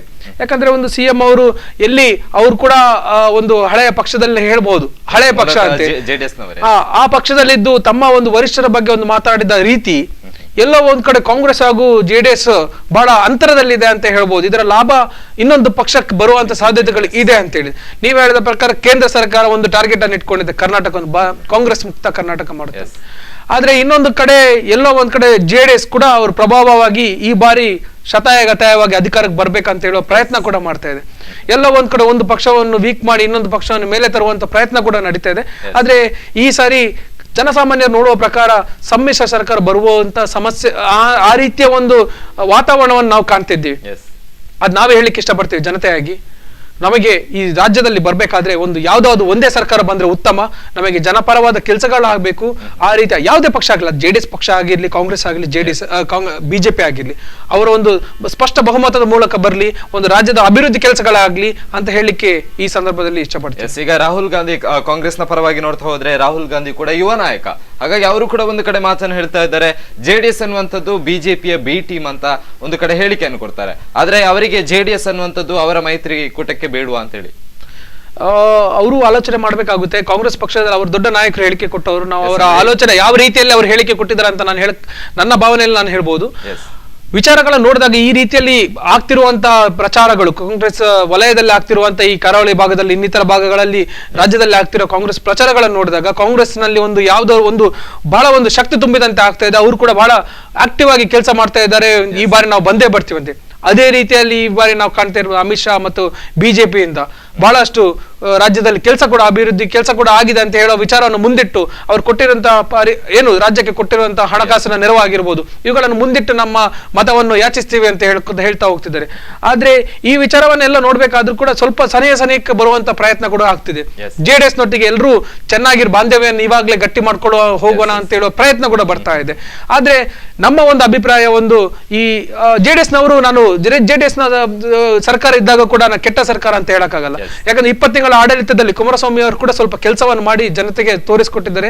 ಜನಸ್ನೇಹಿ ಒಂದು ಮುಖ್ಯಮಂತ್ರಿ ಅಂತ ಕೂಡ ನಾವು ನೋಡಿರ್ಬೋದು. ಮಂಗಳೂರಿನ ಕೆಲವು ಭಾಗದಲ್ಲಿ ಗ್ರಾಮ ವಾಸ್ತವ್ಯಗಳನ್ನು ಮಾಡುವ ಮುಖಾಂತರ ರಾಷ್ಟ್ರಪತಿ ಅಬ್ದುಲ್ ಕಲಾಂ ಅವರು ಕೂಡ ಹೆಗ್ಗಳಿಕೆಯಿಂದ ಅವರ ಸೈಡ್ ಇಂದ ಪಾತ್ರರಾಗಿದ್ದಾರೆ. ಆದ್ರೆ ಜನರಿಗೆ ಆಗುವ ಸಮಸ್ಯೆಗಳ ಪರಿಹಾರ ಕೊಡ್ತಾರಾ? ನಾವು ಜಿಲ್ಲೆಯಲ್ಲಿ ಕಾಣ್ತಾ ಇರಬಹುದು, ಮಂಗಳೂರಿನಲ್ಲಿ ಈಗ ದಕ್ಷಿಣ ಕನ್ನಡ ಜಿಲ್ಲೆಯಲ್ಲಿ ನೇತ್ರಾವತಿಯ ಸಮಸ್ಯೆ ಇದೆ. ಆದ್ರೆ ಈ ಸಮಸ್ಯೆ ಯಾರಿಗೂ ಬೇಕಾಗಿಲ್ಲ. ಈ ರಾಜ್ಯದಲ್ಲಿ ಈ ಯೋಜನೆಗಳ ಅನುಷ್ಠಾನ ತರುವುದೇ ಒಂದು ಟಾರ್ಗೆಟ್ ಆಗಿದೆ ಹೊರತು ಜನರ ಅಭಿವೃದ್ಧಿ, ಜನರಿಗೆ ಆಗುವ ಸಮಸ್ಯೆಗಳು ಇಲ್ಲಿ ಯಾರು ನೋಡ್ತಾ ಇಲ್ಲ. ಇದಕ್ಕೆಲ್ಲ ಉತ್ತರ ನಾವು ಕೊಡ್ಬೇಕಾಗ್ತಿದೆ. ಯಾಕಂದ್ರೆ ಇನ್ನು ಬರುವಂತ ಒಂದು ತಿಂಗಳಲ್ಲಿ ಯಾವ ರೀತಿಯ ಒಂದು ತಯಾರಿಗಳಾಗ್ತದೆ, ಯಾವ ರೀತಿಯ ಒಂದು ಜನರನ್ನು ಟಾರ್ಗೆಟ್ ಮಾಡ್ತಾರೆ. ಆದ್ರೆ ಯಾವುದೇ ರೀತಿಯ ಒಂದು ಧರ್ಮವನ್ನು, ಜಾತಿಯನ್ನು ಒಡೆದು ಮತ ಪಡೆಯುವುದು ಬಹಳ ಈ ಬಾರಿ ಕಷ್ಟ ಇದೆ ಅಂತ ಹೇಳಿಕ್ಕೆ ಸಂದರ್ಭದಲ್ಲಿ ಹೇಳಿಕೆ ಇಷ್ಟ. ಅದ್ರ ಜೊತೆಗೆ ಈಗ ಸಿದ್ದರಾಮಯ್ಯನವರು ಕೂಡ ಚುನಾವಣೆಗಂತಲೇ ಒಂದು ಮನಿಯನ್ನು ರೆಡಿ ಮಾಡಿ ಚುನಾವಣೆ ಬಜೆಟ್ ಅಂತಲೇ ಫೇಮಸ್ ಆಗಿತ್ತು. ಬಜೆಟ್ ಅನ್ನು ಕೂಡ ಮಂಡನೆ ಮಾಡಿದ್ರು. ಅದರಲ್ಲಿ ಕೂಡ ಹಲವಾರು ರೀತಿಯಾದಂತಹ ಯೋಜನೆಗಳನ್ನು ಕೂಡ ಜಾರಿ ತಂದ್ರು. ಈ ರೀತಿಯಾದಂತಹ ಯೋಜನೆಗಳಿದೆ ಹೊಸತ್ತು, ಅದು ಜಾರಿಗೆ ಬರ್ತದಾ ಇಲ್ವಾ ಅಂತದ್ದು ಮುಂದಿನ ದಿನಗಳಲ್ಲಿ ಕಾದು ನೋಡ್ಬೇಕಾಗಿದೆ. ಆದ್ರೂ ಕೂಡ ಚುನಾವಣೆಗೋಸ್ಕರ ಹಲವಾರು ರೀತಿಯಾದಂತಹ ಯೋಜನೆಗಳನ್ನು ತಂದ್ರು. ಈ ಯೋಜನೆ ಎಷ್ಟರ ಮಟ್ಟಿಗೆ ಅವರಿಗೆ ಈಗ ಚುನಾವಣೆ ಸಂದರ್ಭದಲ್ಲಿ ಉಪಕಾರಿ ಆಗ್ಬೋದು? ನಾವು ಈ ಬಾರಿಯನ್ನು ಈ ಸರ್ಕಾರವನ್ನು ನೋಡಿದಾಗೆ 5 ವರ್ಷಗಳು ಪೂರೈಸ್ತಾ ಇರುವ ಸಂದರ್ಭದಲ್ಲಿ ಸಿದ್ದರಾಮಯ್ಯ ಸರ್ಕಾರಕ್ಕೆ ಒಂದು ಜನಾಶೀರ್ವಾದ ಕೊಟ್ಟಿದ್ರು. ಕಳೆದ ಬಾರಿ ಬಡ ಜನಗಳೇ ಆಯ್ಕೆ ಮಾಡಿ ಕಳಿಸ್ಕೊಟ್ಟಿದ್ರು. ಇವರಿಂದ ಕೆಲಸ ಆಗುತ್ತಂತ ನಿರೀಕ್ಷೆ ಮಾಡಿದ್ರು. ಇವರು ಒಂದು ಮಟ್ಟಿಗೆ ಕೆಲಸವನ್ನು ಕೂಡ ಮಾಡಿದ್ದಾರೆ, ಯೋಜನೆಗಳನ್ನು ಜಾರಿ ಮಾಡಿದ್ದಾರೆ. ಆದ್ರೆ ಅದು 100% ಸಕ್ಸಸ್ಫುಲ್ ಆಗಿದೆ ಇಲ್ವಾ ಅಂತ ಹೇಳುವ ಒಂದು ಪ್ರಯತ್ನ ಕೂಡ ನಾವು ನೋಡ್ಬೇಕಾಗಿದೆ. ಯಾಕಂತ ಹೇಳಿದ್ರೆ ಅಹಿಂದ ಸರ್ಕಾರವನ್ನು ನಡೆಸಿದ್ದಾರೆ. ಸಮಾಜದ ಎಲ್ಲ ವರ್ಗದವರಿಗೆ ಸಮಬಾಳ್ವೆ, ಶಾಂತಿಯನ್ನು ಕೊಡ್ಬೇಕಂತ ಒಂದು ವಿಚಾರವನ್ನು ಹೋಗಿದ್ದಾರೆ. ಆ ವಿಚಾರದ ಮಟ್ಟಿನಲ್ಲಿ ನಾವು ನೋಡ್ಬೇಕಾದ್ರೆ ಈ ಬಾರಿ ಅಹಿಂದ ಒಂದು ವಿಚಾರ, ಆ ಕಾನ್ಸೆಪ್ಟ್ ವರ್ಕ್ ಆಗುತ್ತಾ ಇಲ್ವಾ ಅಂತ ಎಲ್ಲ ಒಂದ್ ಕಡೆ ಆ ಅಹಿಂದವನ್ನು ಒಡೆಯುವಂತಹ ಪ್ರಯತ್ನ ಕೂಡ ನಡೀತಾ ಇದೆ. ಸಮಾಜವನ್ನು ಎಲ್ಲಾ ರೀತಿಯ ವರ್ಗಗಳು ಒಟ್ಟಿಗೆ ಕರ್ಕೊಂಡು ಹೋಗುವಂತ ಸರ್ಕಾರಗಳು ಈ ರೀತಿಯಲ್ಲಿ ಚುನಾವಣೆಯಲ್ಲಿ ಪ್ರಯತ್ನ ಮಾಡುತ್ತಿರುವುದು ಬಹಳ ಕಡಿಮೆ ಆಗ್ತಿದೆ ಅಂತ ಹೇಳುವ ನಮ್ಮ ಅಭಿಪ್ರಾಯ. ಈಗ BJP ಅವರು ಒಂದು ಕಡೆ ದೂರ್ತಾರೆ ಕಾಂಗ್ರೆಸ್ ಅನ್ನುವಂಥದ್ದು ಹಿಂದೂ ವಿರೋಧಿ ಸರ್ಕಾರ ಅಂತ. ಆದ್ರೆ BJPಯನ್ನು ಮುಖ್ಯವಾಗಿ ಗಮನಿಸ್ತಾ ಹೋದ್ರೆ ಅದು ಕೂಡ ಕೇವಲ ಹಿಂದೂಗಳಿಗೆ ಸೀಮಿತವಾಗಿರುವ ಸರ್ಕಾರ ಅಂತ ಅನಿಸುತ್ತೆ. ಈಗ ನಾವು ಪ್ರಸ್ತುತ ಕೆಲವೊಂದು ವಿದ್ಯಮಾನಗಳನ್ನು ನೋಡಿದಾಗ, ಇಲ್ಲಿ ಗಲಭೆಗಳನ್ನು ನೋಡಿದಾಗ ನಮ್ಗನ್ಸುತ್ತೆ ಬರೀ ಹಿಂದೂ ಪರವಾಗಿ ಇದ್ರೆ ನಾವು ಸಾಲದು. ನಾವು ಸಮಾಜದಲ್ಲಿ ಎಲ್ಲಾ ವರ್ಗಗಳನ್ನೆಲ್ಲ ಮತಗಳನ್ನು ಒಳಗೊಂಡಿರುವಂತಹ ನಮ್ಮ ವ್ಯವಸ್ಥೆ, ಒಕ್ಕೂಟ ವ್ಯವಸ್ಥೆಯಲ್ಲಿ ನಾವು ಪ್ರಜಾಸತ್ತಾತ್ಮಕ ವ್ಯವಸ್ಥೆಯಲ್ಲಿ ನಾವಿದ್ದೀವಿ. ಇಂಥ ವ್ಯವಸ್ಥೆಯಲ್ಲಿ ಇರ್ಬೇಕಾದ್ರೆ ಯಾವುದೇ ಒಂದು ಧರ್ಮವನ್ನು ವಿಚಾರವನ್ನು ಇಟ್ಕೊಂಡು ರಾಜಕೀಯ ಪಕ್ಷಗಳು ಮುಂದುವರಿಯುವುದು ಬಹಳ ಉತ್ತಮ ಅಲ್ಲ ಅಂತ ಹೇಳುವ ಭಾವನೆ ನಮ್ಮಲ್ಲಿದೆ. ಯಾಕಂದ್ರೆ BJPಯಲ್ಲೂ ಒಳ್ಳೆಯ ಒಂದು ಸಿದ್ಧಾಂತಗಳನ್ನು ಹೊಂದಿದ್ದವರ ನಾಯಕರುಗಳಿದ್ದಾರೆ. ಆದ್ರೆ ಹೆಚ್ಚಿನ ಮಟ್ಟಿಗೆ ಇದು ಹಿಂದೂ ತತ್ವದ ಆಧಾರದಲ್ಲಿ ನಾವು ತಗೊಂಡು ಹೋಗ್ತೀವಿ ಅಂತ ಹೇಳುದು ರಾಜಕೀಯವಾಗಿ ಇರ್ಬೇಕಾದ್ರೆ ಪ್ರಜಾಸತ್ತಾತ್ಮಕ ದೇಶದಲ್ಲಿ, ಸಮಾಜದಲ್ಲಿ ಇದು ಬೇಡ ಅಂತ ಹೇಳುವ ಅಭಿಪ್ರಾಯ ನನ್ನ ಸೈಡ್ ಇಂದ. ಆದ್ರೆ ಎಲ್ಲ ಒಂದ್ ಕಡೆ ಕಾಂಗ್ರೆಸ್ ಅಲ್ಲಿ JDS ನವರಾಗಿರ್ಲಿ, ಅವರು ಕೂಡ ನಾವು ಒಂದೇ ವರ್ಗಕ್ಕೆ, ಒಂದೇ ಹಿಂದುಳಿದವರಿಗೆಲ್ಲ ಅಲ್ಪಸಂಖ್ಯಾತರಿಗೆ ಇರುವಂತಹ ಪಕ್ಷ ಅಂತ ತೋರಿಸ್ಕೊಡ್ಬಾರ್ದು, ಎಲ್ಲರನ್ನು ಒಟ್ಟಿಗೆ ತೆಗೆದುಕೊಂಡು ಹೋಗುವಂತ ಪ್ರಯತ್ನ ಆಗ್ಬೇಕು ರಾಜಕೀಯ ವಲಯದಲ್ಲಿ ಅಂತೇಳಿ ನಮ್ಮ ಭಾವನೆ. ಈಗ ಮೇ 12ಕ್ಕೆ ಚುನಾವಣೆ ದಿನಾಂಕ ಫಿಕ್ಸ್ ಆಗಿದೆ. ಹಾಗಾಗಿ ಹಲವು ರೀತಿಯಾದಂತಹ ತಯಾರಿಗಳು ಎಲ್ಲಾ ಪಕ್ಷಗಳಲ್ಲೂ ಕೂಡ ನಡೀತಾ ಇದೆ. ಹಾಗಾಗಿ ಅದ್ರ ಜೊತೆಗೆ ಇಲ್ಲಿ ತನಕ ಎಲ್ಲ ಪಕ್ಷಗಳದ್ದೇ ಹವಾ ಅಂತ ಮೆರೀತಾ ಇದ್ರು. ಹಾಗೆ ಈ ಸಂದರ್ಭದಲ್ಲಿ ನೋಡ್ತಾ ಹೋದ್ರೆ ಈಗ ಚುನಾವಣಾ ಆಯೋಗದ್ದೇ ಹವಾ ನಡೀತಾ ಇದೆ. ಅಂದ್ರೆ ನೀತಿ ಸಂಹಿತೆಯನ್ನು ಜಾರಿಗೆ ತಂದು ಹಲವಾರು ರೀತಿಯಾದಂತಹ ಕಟ್ಟುಕಟ್ಟಲೆಯನ್ನು ಕೂಡ ತರ್ತಾ ಇದ್ದಾರೆ. ಎಲ್ಲೂ ಕೂಡ ರಾಜಕೀಯ ಪಕ್ಷಗಳು ತಪ್ಪು ನಡಿಬಾರ್ದು, ಎಲ್ಲೂ ಕೂಡ ಅವರ ಪ್ರಚಾರಗಳು ನಡಿಬಾರ್ದು ಅಂತ ಹೇಳಿ. ಹಾಗಾಗಿ ಜಿಲ್ಲೆಯಲ್ಲಿ ಎಷ್ಟರ ಮಟ್ಟಿಗೆ ನೀತಿ ಸಂಹಿತೆ ಜಾರಿಯಾಗಿದೆ, ಯಾವ ರೀತಿ ಎಫೆಕ್ಟ್ ರಾಜಕೀಯ ಪಾಳ್ಯದಲ್ಲಿ ಬಿದ್ದಿದೆ ಅಂತ ಹೇಳಿ. ಇಲ್ಲಿ ಇವಾಗಲೇ ಕೆಲವು ದಿನಗಳ ಹಿಂದೆ ನಾವು ನೋಡಿದ್ರ ಪ್ರಕಾರ ಚುನಾವಣೆಯ ದಿನಾಂಕ ಘೋಷಣೆ ಆಗುವ ಮೊದಲೇ ರಾಜಕೀಯ ನಾಯಕರುಗಳು ತಮ್ಮ ತಮ್ಮ ಟ್ವೀಟ್ ಗಳನ್ನು ಮಾಡ್ತಾರೆ. ಚುನಾವಣೆಯ ದಿನಾಂಕ ಈಗಾಗಲೇ ನಿಗದಿಯಾಗಿದೆ, ನಾನು ಅದನ್ನು ಪ್ರಕಟಪಡಿಸಿದ್ದೀನಿ ಅಂತ. ಯಾವ ರೀತಿಯ ವ್ಯವಸ್ಥೆಯಲ್ಲಿ ನಾವಿದ್ದೀವಿ ಅಂತ ಕಾಣಬಹುದು. ಚುನಾವಣೆಯ ಅಧಿಕಾರಿಗಳು ಘೋಷಣೆಯ ಮುಂದೆ ಇವರು ತಮ್ಮ ತಮ್ಮ ಖಾತೆಗಳಲ್ಲಿ ಹೇಳ್ಬೇಕಾದ್ರೆ ನಮ್ಮ ಸರ್ಕಾರಿ ವ್ಯವಸ್ಥೆ ಯಾವ ರೀತಿಯಲ್ಲಿ ಒಂದು ನಡೀತಾ ಇದೆ, ಯಾವ ರೀತಿಯಲ್ಲಿ ಒಂದು ದುರ್ಬಳಕೆ ಆಗ್ತಾ ಇದೆ ಅಂತ. ನಾವು ಫೇಸ್ಬುಕ್ ನ ಬಗ್ಗೆ ಮಾತಾಡ್ತೀವಿ, ನಾವಿಲ್ಲಿ ಚುನಾವಣಾ ಇಲಾಖೆಯಿಂದ ದೇಶದಲ್ಲಿ ನಡೀತಿರುವ ಚುನಾವಣೆ ದಿನಾಂಕ ಮೊದಲೇ ಹೇಳಿದ್ವಿ, ಬೇರೆ ವ್ಯಕ್ತಿಗಳು ಹೇಳ್ತಾರೆ ಅಂತ ಅದ್ರ ಬಗ್ಗೆ ಗಮನವನ್ನು ಕೊಡ್ತಾರೆ. ಹೀಗಾಗಿ ನಾವು ಎಲ್ಲವನ್ನು ನೋಡ್ಕೊಂಡು ಮುಂದುವರಿಬೇಕಾಗುತ್ತೆ. ಈಗ ಸರ್ಕಾರಿ ಅಂಗಗಳನ್ನು ದುರ್ಬಳಕೆ ಮಾಡುವುದನ್ನು ನಿಲ್ಲಿಸಬೇಕು. ಈಗಾಗಲೇ ಈಗ ಚುನಾವಣಾ ನೀತಿ ಸಂಹಿತೆ ಇದೆ. ಬ್ಯಾನರ್ಗಳು, ರಾಜಕೀಯ ವ್ಯಕ್ತಿಗಳ ಬ್ಯಾನರ್ಗಳು, ಸರ್ಕಾರದ ಯೋಜನೆಗಳು, ಅದು ರಾಜ್ಯ ಸರ್ಕಾರ ಆಗಲಿ ಕೇಂದ್ರ ಸರ್ಕಾರ ಆಗಿರ್ಲಿ, ಅವರ ಕಟ್ಟೌಟ್ ಬಂಟಿನ್ಗಳು ಎಲ್ಲ ಕೆಲವೊಂದ್ ಕಡೆ ಇನ್ನೂ ಹಾಗೇನೆ ಇದೆ, ತೆಗ್ದಿಲ್ಲ ಎಲ್ಲ ಕಡೆ. ಇವು ಕೂಡ ಇದರ ಭಾಗವಾಗಿ ಬಿಡುತ್ತೆ. ಈಗ ಸಭೆ ಸಮಾರಂಭಗಳು, ಅವ್ರಿಗೆ ಕೊಡೋ ಊಟ, ಇನ್ನು ಮಾಡುವಂತ ಖರ್ಚುಗಳು, ಮೊತ್ತ ಮೊದಲು ನಮ್ಮ ಚುನಾವಣಾ ಆಯೋಗ ಹಾಗೂ ದೇಶದ ಅದಕ್ಕೆ ಸಂಬಂಧಪಟ್ಟ ಇಲಾಖೆಗಳು ಮಾಡಬೇಕಾಗಿರೋದು ರಾಜಕಾರಣಿಗಳ ಮಾಡುವಂತ ಖರ್ಚು. ಇವರು ಯಾವ ರೀತಿಯನ್ನ ಹಣ ಸಂಪಾದನೆ ಮಾಡಿದ ನಂಗೆ ಕೇಳಿಕ್ ಬರುವುದಿಲ್ಲ, ಆದ್ರೆ ಅವ್ರು ಮಾಡುವಂತ ಕೋಟ್ಯಾನಿಗಟ್ಟಲೆ ಖರ್ಚುಗಳ ಬಗ್ಗೆ ಅದನ್ನು ನಿಗಾ ಇಟ್ಟು ಆ ಖರ್ಚುಗಳಿಂದ ಸ್ವಲ್ಪ ಮಿತವ್ಯಯದ ಖರ್ಚುಗಳಿಂದ ಈ ಚುನಾವಣೆ ಆಗ್ಬೇಕು. ಆದ್ರೆ ಸಾಧ್ಯ ಇಲ್ಲ. ಈಗ ನಾವಿರುವ ಸಂದರ್ಭ ಸಮಾಜದಲ್ಲಿ ಅಂತ ವ್ಯವಸ್ಥೆ ಸಾಧ್ಯ ಇಲ್ಲ. ಆದ್ರೆ ಎಲ್ಲೋ ಒಂದ್ ಕಡೆ ದುರ್ಬಳಕೆ ಆಗುವ ಹಣವನ್ನು ಕೂಡ ಈ ಇಲಾಖೆಗಳು, ಪೊಲೀಸ್ ಇಲಾಖೆ ಹಾಗೂ ಚುನಾವಣೆ ಇಲಾಖೆಗಳು ಅದರ ಬಗ್ಗೆ ನಿಗಾ ಇಡಬೇಕಂತ ಹೇಳುವ ಮಾತನ್ನು ಹೇಳಿಕೆ. ರಘುವೀರ್ ಅವರೇ, ಇದ್ರ ಬಗ್ಗೆ ಹಲವಾರು ವಿಷಯಗಳು ಮಾತಾಡುತ್ತಿದೆ. ಯಾಕಂತ ಹೇಳಿದ್ರೆ ಚುನಾವಣಾ ಆಯೋಗದಲ್ಲಿ ಯಾವೆಲ್ಲ ರೀತಿಯ ಹಣಕಾಸಿನ ಖರ್ಚಿನ ಬಗ್ಗೆ ಮುಂದಿನ ಭಾಗದಲ್ಲಿ ನೋಡೋಣ. ಅದಕ್ಕಿಂತ ಮುಂಚೆ ಕಾರ್ಯಕ್ರಮದಲ್ಲಿ ಚಿಕ್ಕದೊಂದು ಬ್ರೇಕ್.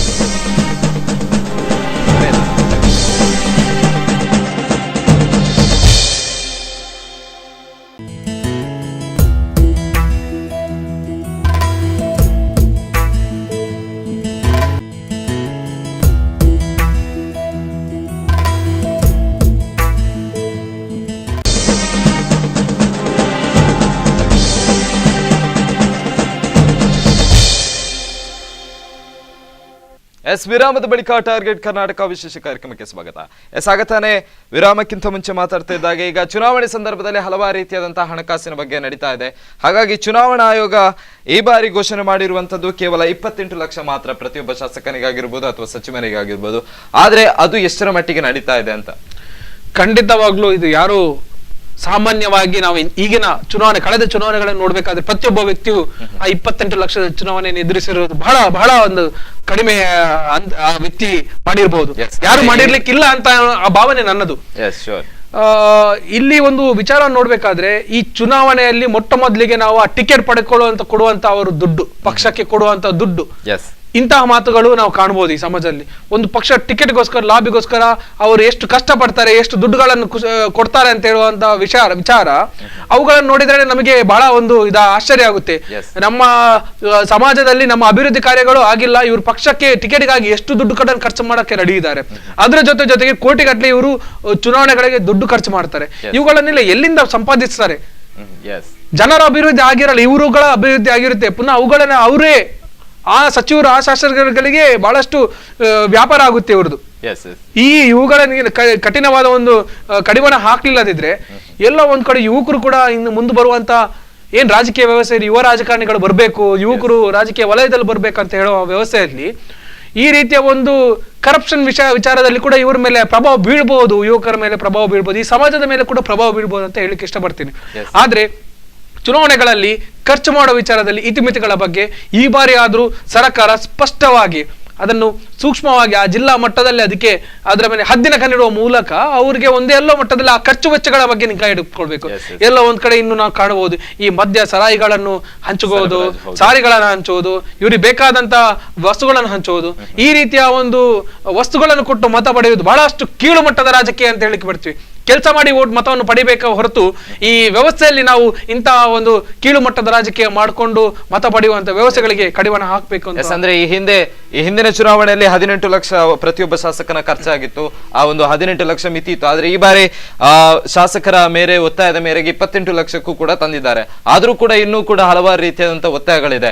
ಬೆಲೆ ಏರಿಕೆ ಆಗಿದೆ ಅಥವಾ ಹಲವಾರು ರೀತಿಯಾದಂತಹ ನೋಟ್ ಬ್ಯಾನ್ ಈ ರೀತಿಯಾದಂತಹ ವಿದ್ಯಮಾನಗಳಿಂದ 50 ಲಕ್ಷಕ್ಕೆ ನಿಗದಿಪಡಿಸಬೇಕು, ಮಿತಿ 50 ಲಕ್ಷದವರೆಗೆ ಇರಿಸಬೇಕು ಅನ್ನೋಂಥದ್ದು ಕೂಡ ಅಲ್ಲಲ್ಲಿ ಹೇಳಿಕೆಗಳು ಇದೆ. ಆದ್ರೆ ಬೆಂಗಳೂರಿನಂತಹ ನಗರಗಳಲ್ಲಿ ಕೇವಲ ಚುನಾವಣೆಯ ಒಂದು ಖರ್ಚಿಗೋಸ್ಕರ 10 ರಿಂದ 20 ಕೋಟಿಗಳಷ್ಟು ಕೂಡ ಖರ್ಚು ಮಾಡ್ತಾರೆ ಅನ್ನುವಂತ ಮಾಹಿತಿಗಳು ಕೂಡ ಈಗ ಹಲವಾರು ಮೂಲಗಳಿಂದ ಬರ್ತಾ ಇದೆ. ಅಷ್ಟರ ಮಟ್ಟಿಗೆ ಖರ್ಚು ಮಾಡಿ ಏನ್ ಮಾಡ್ತಾರೆ ಅಂತ ಹೇಳಿ ಖಂಡಿತ ಇದು ಬಹಳ ಒಂದು ದುರ್ದೈವ ನಮ್ಮ ಈ ಸಮಾಜದಲ್ಲಿ. ಪ್ರತಿ ವರ್ಷದ ಚುನಾವಣೆಗಳು ಮೇಲೆ ಹೋಗ್ತಾ ಇರ್ಬೇಕಾದ್ರೆ ಈ ಚುನಾವಣಾ ವೆಚ್ಚ ಖರ್ಚುಗಳು ಕೋಟಿ ಗಟ್ಟಲೆ ಮೀರ್ತಾ ಇದೆ. ನಾವು 20 ವರ್ಷದಲ್ಲಿ ನೋಡ್ಬೇಕಾದ್ರೆ 20 ಲಕ್ಷ ಖರ್ಚು 20 ಕೋಟಿಗಳು ಖರ್ಚು ಮಾಡ್ತಾ ಇದ್ದೀರಾ ಇದು ಗೊತ್ತಿಲ್ಲ. ಆದ್ರೆ ಈ 20 ಕೋಟಿ ಅದಕ್ಕೆ ಖರ್ಚು ಮಾಡೋ ವಿಚಾರವಾಗಿ ಎಲ್ಲ ಒಂದು ಬಡವರು ಎಲ್ಲ ಒಂದು ನಾವು ಇವತ್ತು ನೋಡ್ಬೇಕು ಸಜ್ಜನ ರಾಜಕಾರಣಿಗಳ ವ್ಯವಸ್ಥೆಯಲ್ಲಿ ನೋಡ್ಬೇಕಾದ್ರೆ ಆ ರೀತಿಯಲ್ಲಿ ಖರ್ಚು ಮಾಡಿದ ವ್ಯವಸ್ಥೆ ಈ ಪ್ರಸ್ತುತ ಚುನಾವಣೆ ಕಳೆದ ಚುನಾವಣೆಯಲ್ಲಿ ಕೂಡ ಇಲ್ಲ. ಇವರು ಇಷ್ಟು ಐಷಾರಾಮ್ಯವಾಗಿ ಖರ್ಚು ಮಾಡಬೇಕಾದ್ರೆ ಯಾವ ರೀತಿಯಲ್ಲಿ ಇವತ್ತು ಯಾವುದೋ ಒಂದು ಒಬ್ಬ ವ್ಯಕ್ತಿಯನ್ನು ಹಿಡಿದು IT ದಾಳಿ ಮಾಡಿ ಅವರ ಮೇಲೆ ಇಷ್ಟು ಸಂಪತ್ತಿದೆ, ಅಕ್ರಮ ಸಂಪತ್ತಿದೆ ಅಂತ ಹೇಳ್ತೀವಿ. ಚುನಾವಣೆಗಳ ಸಂದರ್ಭದಲ್ಲಿ ಎಲ್ಲರ ಮೇಲೆ ಇವರು ಸಾಧ್ಯವಾದಷ್ಟು ನಿಗಾ ಈ ಕೇಂದ್ರ ಸರ್ಕಾರದ ಇನ್ಕಮ್ ಟ್ಯಾಕ್ಸ್ ಡಿಪಾರ್ಟ್ಮೆಂಟ್ ನವರು ಈ ಖರ್ಚು ವೆಚ್ಚಗಳ ಮೇಲೆ ಎಲ್ಲ ಒಂದು ಈ ಏನು ಐಷಾರಾಮ್ಯದ ಜೀವನ ಮಾಡಿಕೊಂಡು ಪ್ರತಿಷ್ಠೆ ಕಣವಾಗಿ ಇಟ್ಕೊಂಡು ಈ ಚುನಾವಣೆಯಲ್ಲಿ ಸ್ಪರ್ಧನೆ ಮಾಡ್ತಾರೋ ಅಂತವರ ವ್ಯಕ್ತಿಗಳ ಮೇಲೆ ಚುನಾವಣಾ ಆಯೋಗ ಕೂಡ ಮತ್ತು ಸಂಬಂಧಪಟ್ಟ ಇಲಾಖೆಯವರು ಕೂಡ ಈ ರೀತಿಯ ಒಂದು ನಿಗಾವನ್ನು ಇಟ್ಕೊಂಡ್ರೆ ಎಲ್ಲ ಒಂದು ಕೂಡ ಈ ಬಾರಿಯ ಚುನಾವಣೆ ಒಂದು ಪ್ರಯೋಗ ಮಾಡಿದ್ರೆ ಬಹಳ ಉತ್ತಮ ಅಂತ ಹೇಳ್ತೀವಿ. ಅಂದ್ರೆ ಈ ಮಾಹಿತಿಗಳು ಎಲ್ಲ ಕೂಡ ಸಾರ್ವಜನಿಕರಿಗೆ ಗೊತ್ತಿರುವಂತ ವಿಷಯ. ಹಾಗಾಗಿ ಚುನಾವಣಾ ಆಯೋಗಕ್ಕೂ ಕೂಡ ಈ ಒಂದು ವಿಷಯ ಸ್ಪಷ್ಟವಾಗಿ ಗೊತ್ತಿದೆ. ಆದ್ರೆ ಯಾವುದೇ ರೀತಿಯಾದಂತಹ ಕ್ರಮವನ್ನು ತೆಗೆದುಕೊಳ್ತಾ ಇಲ್ಲ. ಅಂದ್ರೆ ಇದರ ಹಿಂದೆ ರಾಜಕೀಯ ಹಸ್ತಕ್ಷೇಪಗಳು ನಡೀತಾ ಇದೆಯಾ ಅಂತ ಹೇಳಿ ಖಂಡಿತ ನಾನು ಅದನ್ನು ಅಲ್ಲಗೆಳಲಿಕ್ಕೆ ಸಾಧ್ಯ ಇಲ್ಲ. ಯಾಕಂತ ಹೇಳಿದ್ರೆ ನಾವು ಯಾವ ವ್ಯವಸ್ಥೆಯಲ್ಲಿ ಎಷ್ಟು ಮಾತಾಡಿದ್ರು ಕೂಡ ನಾವು ಈಗ ಪ್ರಸ್ತುತ ನಿಮ್ಮ ಪ್ರಶ್ನೆಗೆ ನಾವು ಉತ್ತರ ಹೇಳ್ಬೇಕಾದ್ರೆ ನಮ್ಮ ದೇಶದ ಸಂವಿಧಾನ ಬಹಳ ಒಂದು ದೊಡ್ಡ ಸಂವಿಧಾನ, ಬಹಳ ಅದ್ಭುತವಾದ ಸಂವಿಧಾನ. ಯಾಕಂತ ಹೇಳಿದ್ರೆ ಅದರ ಕಾನೂನು ಯಾವ ರೀತಿಯಲ್ಲಿ ಜಾರಿಗೆ ಆಗ್ಬೇಕು ಆ ರೀತಿಯಲ್ಲಿ ಜಾರಿಗೆ ಆದ್ರೆ ಯಾವ ರೀತಿಯ ಕೂಡ ಈ ರೀತಿಯ ಅಡೆತಡೆಗಳು ಆಗಲ್ಲ.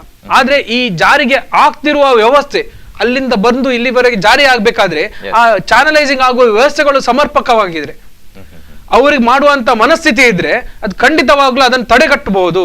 ಆದ್ರೆ ತಡೆಗಟ್ಟಲಿಕ್ಕೆ ಈ ರಾಜಕೀಯ ಪಕ್ಷಗಳು, ರಾಷ್ಟ್ರೀಯ ಪಕ್ಷಗಳು ಬಿಡುತ್ತಾ ಅಂತ ಎನ್ನುವ ಒಂದು ಪ್ರಭಾವ ತಮ್ಮದೀಗ ಪ್ರಸ್ತುತ ಅಧಿಕಾರದಲ್ಲಿದ್ರು, ಸರ್ಕಾರಗಳು ಕೇಂದ್ರ ಸರ್ಕಾರದಲ್ಲಿದೆ, ಎಷ್ಟು ಅದ್ಭುತವಾಗಿ ಕೆಲಸ ಮಾಡಬಹುದು, ಮಾದರಿಯಾಗಿ ಕೆಲಸ ಮಾಡಬಹುದು. ಆದ್ರೆ ನೀವೀಗಾಗಲೇ ನೋಡ್ಬೇಕು ಕಳೆದ ಚುನಾವಣೆ, ನೀವೀಗ ಬೇರೆ ಈಶಾನ್ಯ ಭಾಗದಲ್ಲಿ ಚುನಾವಣೆಗಳಾಗಿತ್ತು, ಈಶಾನ್ಯ ಭಾಗದಲ್ಲಿ ಚುನಾವಣೆಯಲ್ಲಿ ಕೂಡ ನಾವು ಕಾಣಬಹುದು ಹಣದ ಹೊಳೆ ಹರಿಯಿತು. ಹೀಗಾಗಿರ್ಬೇಕಾದ್ರೆ ಕರ್ನಾಟಕದಲ್ಲಿ ಇದು ಕಡಿಮೆ ಮಟ್ಟದಲ್ಲಿ ಆಗುತ್ತಂತೆ ಹೇಳುವ ಒಂದು ಮಾತಿಗೆ ನನ್ನದೇನು ಸಹಮತ ಕಷ್ಟ ಅಂತ ಹೇಳಲಿಕ್ಕೆ ಇಷ್ಟಪಡ್ತೀನಿ ನಾನು. ಹಾಗೇನೆ ಈ ಬಾರಿಯ ಒಂದು ಸ್ವಲ್ಪ ಚುನಾವಣೆಯಲ್ಲಿ ನಮ್ಮ ಎಲ್ಲ ಮತದಾರ ಬಾಂಧವರು ಕೂಡ ನಾವೊಂದು ನೋಡ್ಬೇಕಾಗಿರೋ ಅಂಶ ಏನಂತ ಹೇಳಿದ್ರೆ ಅವರ ಪ್ರತಿ ಹಂತದಲ್ಲೂ ಆಗಿರುವಂತ ಕೆಲಸ ಕಾರ್ಯಗಳು ಏನು ಘೋಷಣೆಯನ್ನು ಮಾಡಿದ್ರು ಅವ್ರ ಶಾಸಕರುಗಳು, ಸಚಿವರುಗಳು, ಅವರ ಜಿಲ್ಲಾ ಮಟ್ಟದಲ್ಲಿರುವಂತಹ ಆ ನಾಯಕರುಗಳು ಆ ಬಾರಿ ಅಲ್ಲಿ ಆ ಮಟ್ಟದಲ್ಲಿ ನಿರೀಕ್ಷಿತ ಮಟ್ಟದಲ್ಲಿ ಆ ಬೆಳವಣಿಗೆ ಆಗಿದೆಯಲ್ವ ಅಂತ ಹಲವಾರು ಯೋಜನೆಗಳು ಆಗಿದೆ. ಅದು ಎಷ್ಟು ಯೋಜನೆಗಳು ಬಾಕಿ ಇದೆ.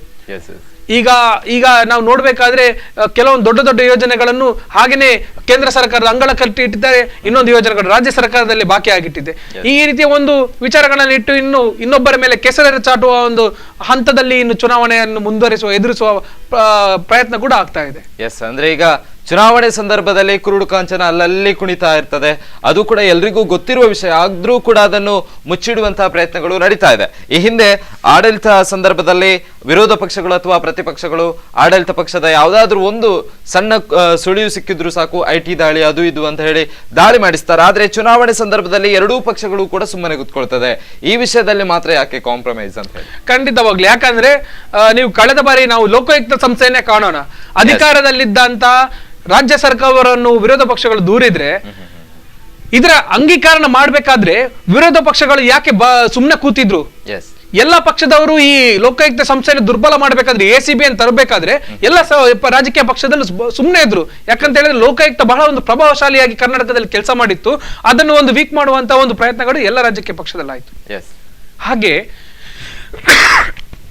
ಈ ರೀತಿಯಲ್ಲಿ ನಾವು ಯಾವ ಒಂದು ನಿರೀಕ್ಷಿತವಾದ ಒಂದು ಭ್ರಷ್ಟಾಚಾರವನ್ನು ತೊಲಗಲಿಕ್ಕೆ ಎಲ್ಲ ಪಕ್ಷಗಳು ಮುಂದಾಗಿದೆ ಅಂತೇಳಿ ಈ ರೀತಿಯ ಉದಾಹರಣೆಗಳಿಂದ ಕಾಣಬಹುದು.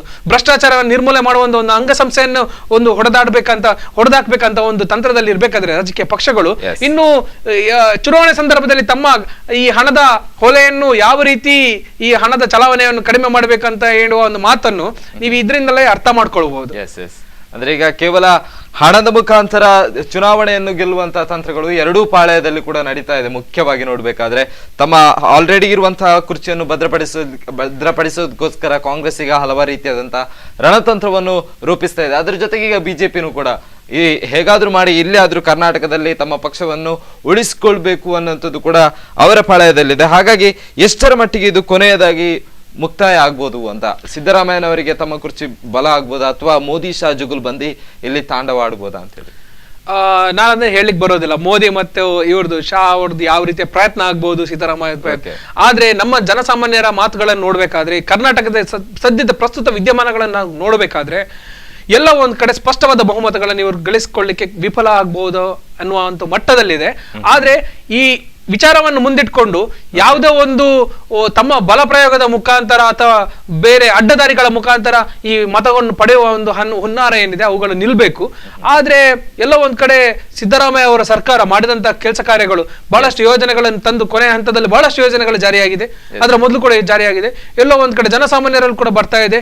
ಒಂದು ವಯಸ್ಕರು, ನಾವು ವಯಸ್ಕರಲ್ಲಿ ನೋಡ್ಬೇಕಾದ್ರೆ ಎಲ್ಲ ಒಂದ್ ಕಡೆ ಕಾಂಗ್ರೆಸ್ ಪರವಾಗಿ, ಸಿದ್ದರಾಮಯ್ಯರ ಪರವಾಗಿ ಏನು ಕೆಲಸ ಮಾಡಿದೆ ಅವರ ಪರವಾಗಿದ್ದಾರೆ.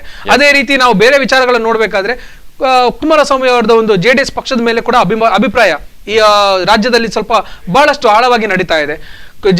ಇಲ್ಲಿ ಬಿಜೆಪಿಯನ್ನು ನೋಡ್ಬೇಕಾದ್ರೆ ಸ್ಪಷ್ಟ ಬಹುಮತಗಳನ್ನು ಪಡ್ಕೊಳ್ಳಿಕ್ಕೆ ಸಾಧ್ಯ ಇದೆಯಾ ಅಂತ ಹೇಳುವ. ಯಾಕಂತ ಹೇಳಿದ್ರೆ ಕೇಂದ್ರ ಸರ್ಕಾರಗಳು ಮೋದಿ ಏನು ಪ್ರಧಾನಮಂತ್ರಿಯಾಗಿ ಜಾರಿಗೆ ತಂದಂತೆ ಯೋಜನೆಗಳಿದೆ, ಅದರ ಒಂದು ಸಂಪೂರ್ಣವಾದ ಲಾಭವನ್ನು ಪಡ್ಕೊಳ್ಳಿಕ್ಕೆ ರಾಜ್ಯದ ನಾಯಕರುಗಳು ಕೆಲವೊಂದರೆ ಎಲ್ಲೋ ಒಂದು ಎಡವಿದಾರ ಅಂತ ಹೇಳುವ ಒಂದು ಪ್ರಶ್ನೆ ನಮ್ಮಲ್ಲಿ ಬಿಜೆಪಿ ವಿಚಾರದಲ್ಲಿ ವ್ಯಕ್ತವಾಗ್ತಿದೆ. ಯಾಕಂತ ಹೇಳಿ ಈಗಾಗಲೇ ಕಾಣಬಹುದು, ಈ ದಲಿತ ವಿಚಾರಗಳಲ್ಲಿ ನೋಡ್ಬೇಕಾದ್ರೆ ಅನಂತ್ ಕುಮಾರ್ ಹೆಗಡೆ ಅವರು ಕೊಟ್ಟಂತಹ ಮಾತುಗಳು, ಅವ್ರು ಕೊಟ್ಟಿರುವಂತಹ ಹೇಳಿಕೆಗಳು ಎಲ್ಲ ಒಂದ್ ಕಡೆ ಈ ರಾಜ್ಯದಲ್ಲಿ ಒಂದು ಬೆಂಕಿ ಹಚ್ಚುವಂತ ಪ್ರಯತ್ನ ಕೂಡ ಆಗಿದೆ. ಇಂತಹ ಮಾತುಗಳು ಇನ್ನು ಚುನಾವಣೆ ಸಂದರ್ಭದಲ್ಲಿ ಇಂತಹ ಮಾತುಗಳಲ್ಲಿ ಎಲ್ಲೋ ಒಂದ್ ಕಡೆ ಕೆಲವು ಮತಗಳನ್ನು ಈ ರೀತಿಯಲ್ಲಿ ರಾಜಕೀಯ ಪಕ್ಷಗಳು ಕಳೆಯುತ್ತೆ ಅಂತ ಹೇಳಕ್ಕೆ ಇಷ್ಟಪಡ್ತೀನಿ ನಾವು. ಎಸ್, ಥ್ಯಾಂಕ್ ಯು ರಘುವೀರ್ ಅವರೇ. ಇಷ್ಟು ಹೊತ್ತು ನಮ್ಮ ಜೊತೆ ಯಾವೆಲ್ಲ ರೀತಿಯಾದಂತಹ ಟಾರ್ಗೆಟ್ಗಳು ನಡೀತಾ ಇದೆ ಅನ್ನುವಂಥದ್ದನ್ನು ಕೂಡ ವಿವರವಾಗಿ ನಮ್ಮ ಜೊತೆ ಹಂಚಿಕೊಂಡ್ರಿ. ತಮಗೆ ಕಾರ್ಯಕ್ರಮದಲ್ಲಿ ಭಾಗವಹಿಸಿದ್ದಕ್ಕೆ ಧನ್ಯವಾದ ಹೇಳ್ತಾ ಕಾರ್ಯಕ್ರಮವನ್ನು ಮುಕ್ತಾಯ ಮಾಡಬೇಕಾಗಿದೆ. ಹಾಗಾಗಿ ಇದಾಗಿತ್ತು ಈ ಹೊತ್ತಿನ ವಿಶೇಷ. ಕರ್ನಾಟಕದಲ್ಲಿ ಯಾವ ರೀತಿಯಾದಂತಹ ಟಾರ್ಗೆಟ್ಗಳು ಎಲ್ಲಾ ಪಕ್ಷಗಳಿಂದ ನಡೀತಾ ಇದೆ ಅನ್ನುವಂಥದ್ದನ್ನು ಮುಕ್ತವಾಗಿ ಇಡುವಂತಹ ಪ್ರಯತ್ನ ನಮ್ಮದಾಗಿತ್ತು. ಇದಾಗಿತ್ತು ಈ ಹೊತ್ತಿನ ವಿಶೇಷ. ನಿರಂತರ ಸುದ್ದಿ ಹಾಗೂ ಮನೋರಂಜನೆಗಾಗಿ ನೋಡ್ತಾ ಇರಿ ಸ್ಪಂದನ ಟಿವಿ.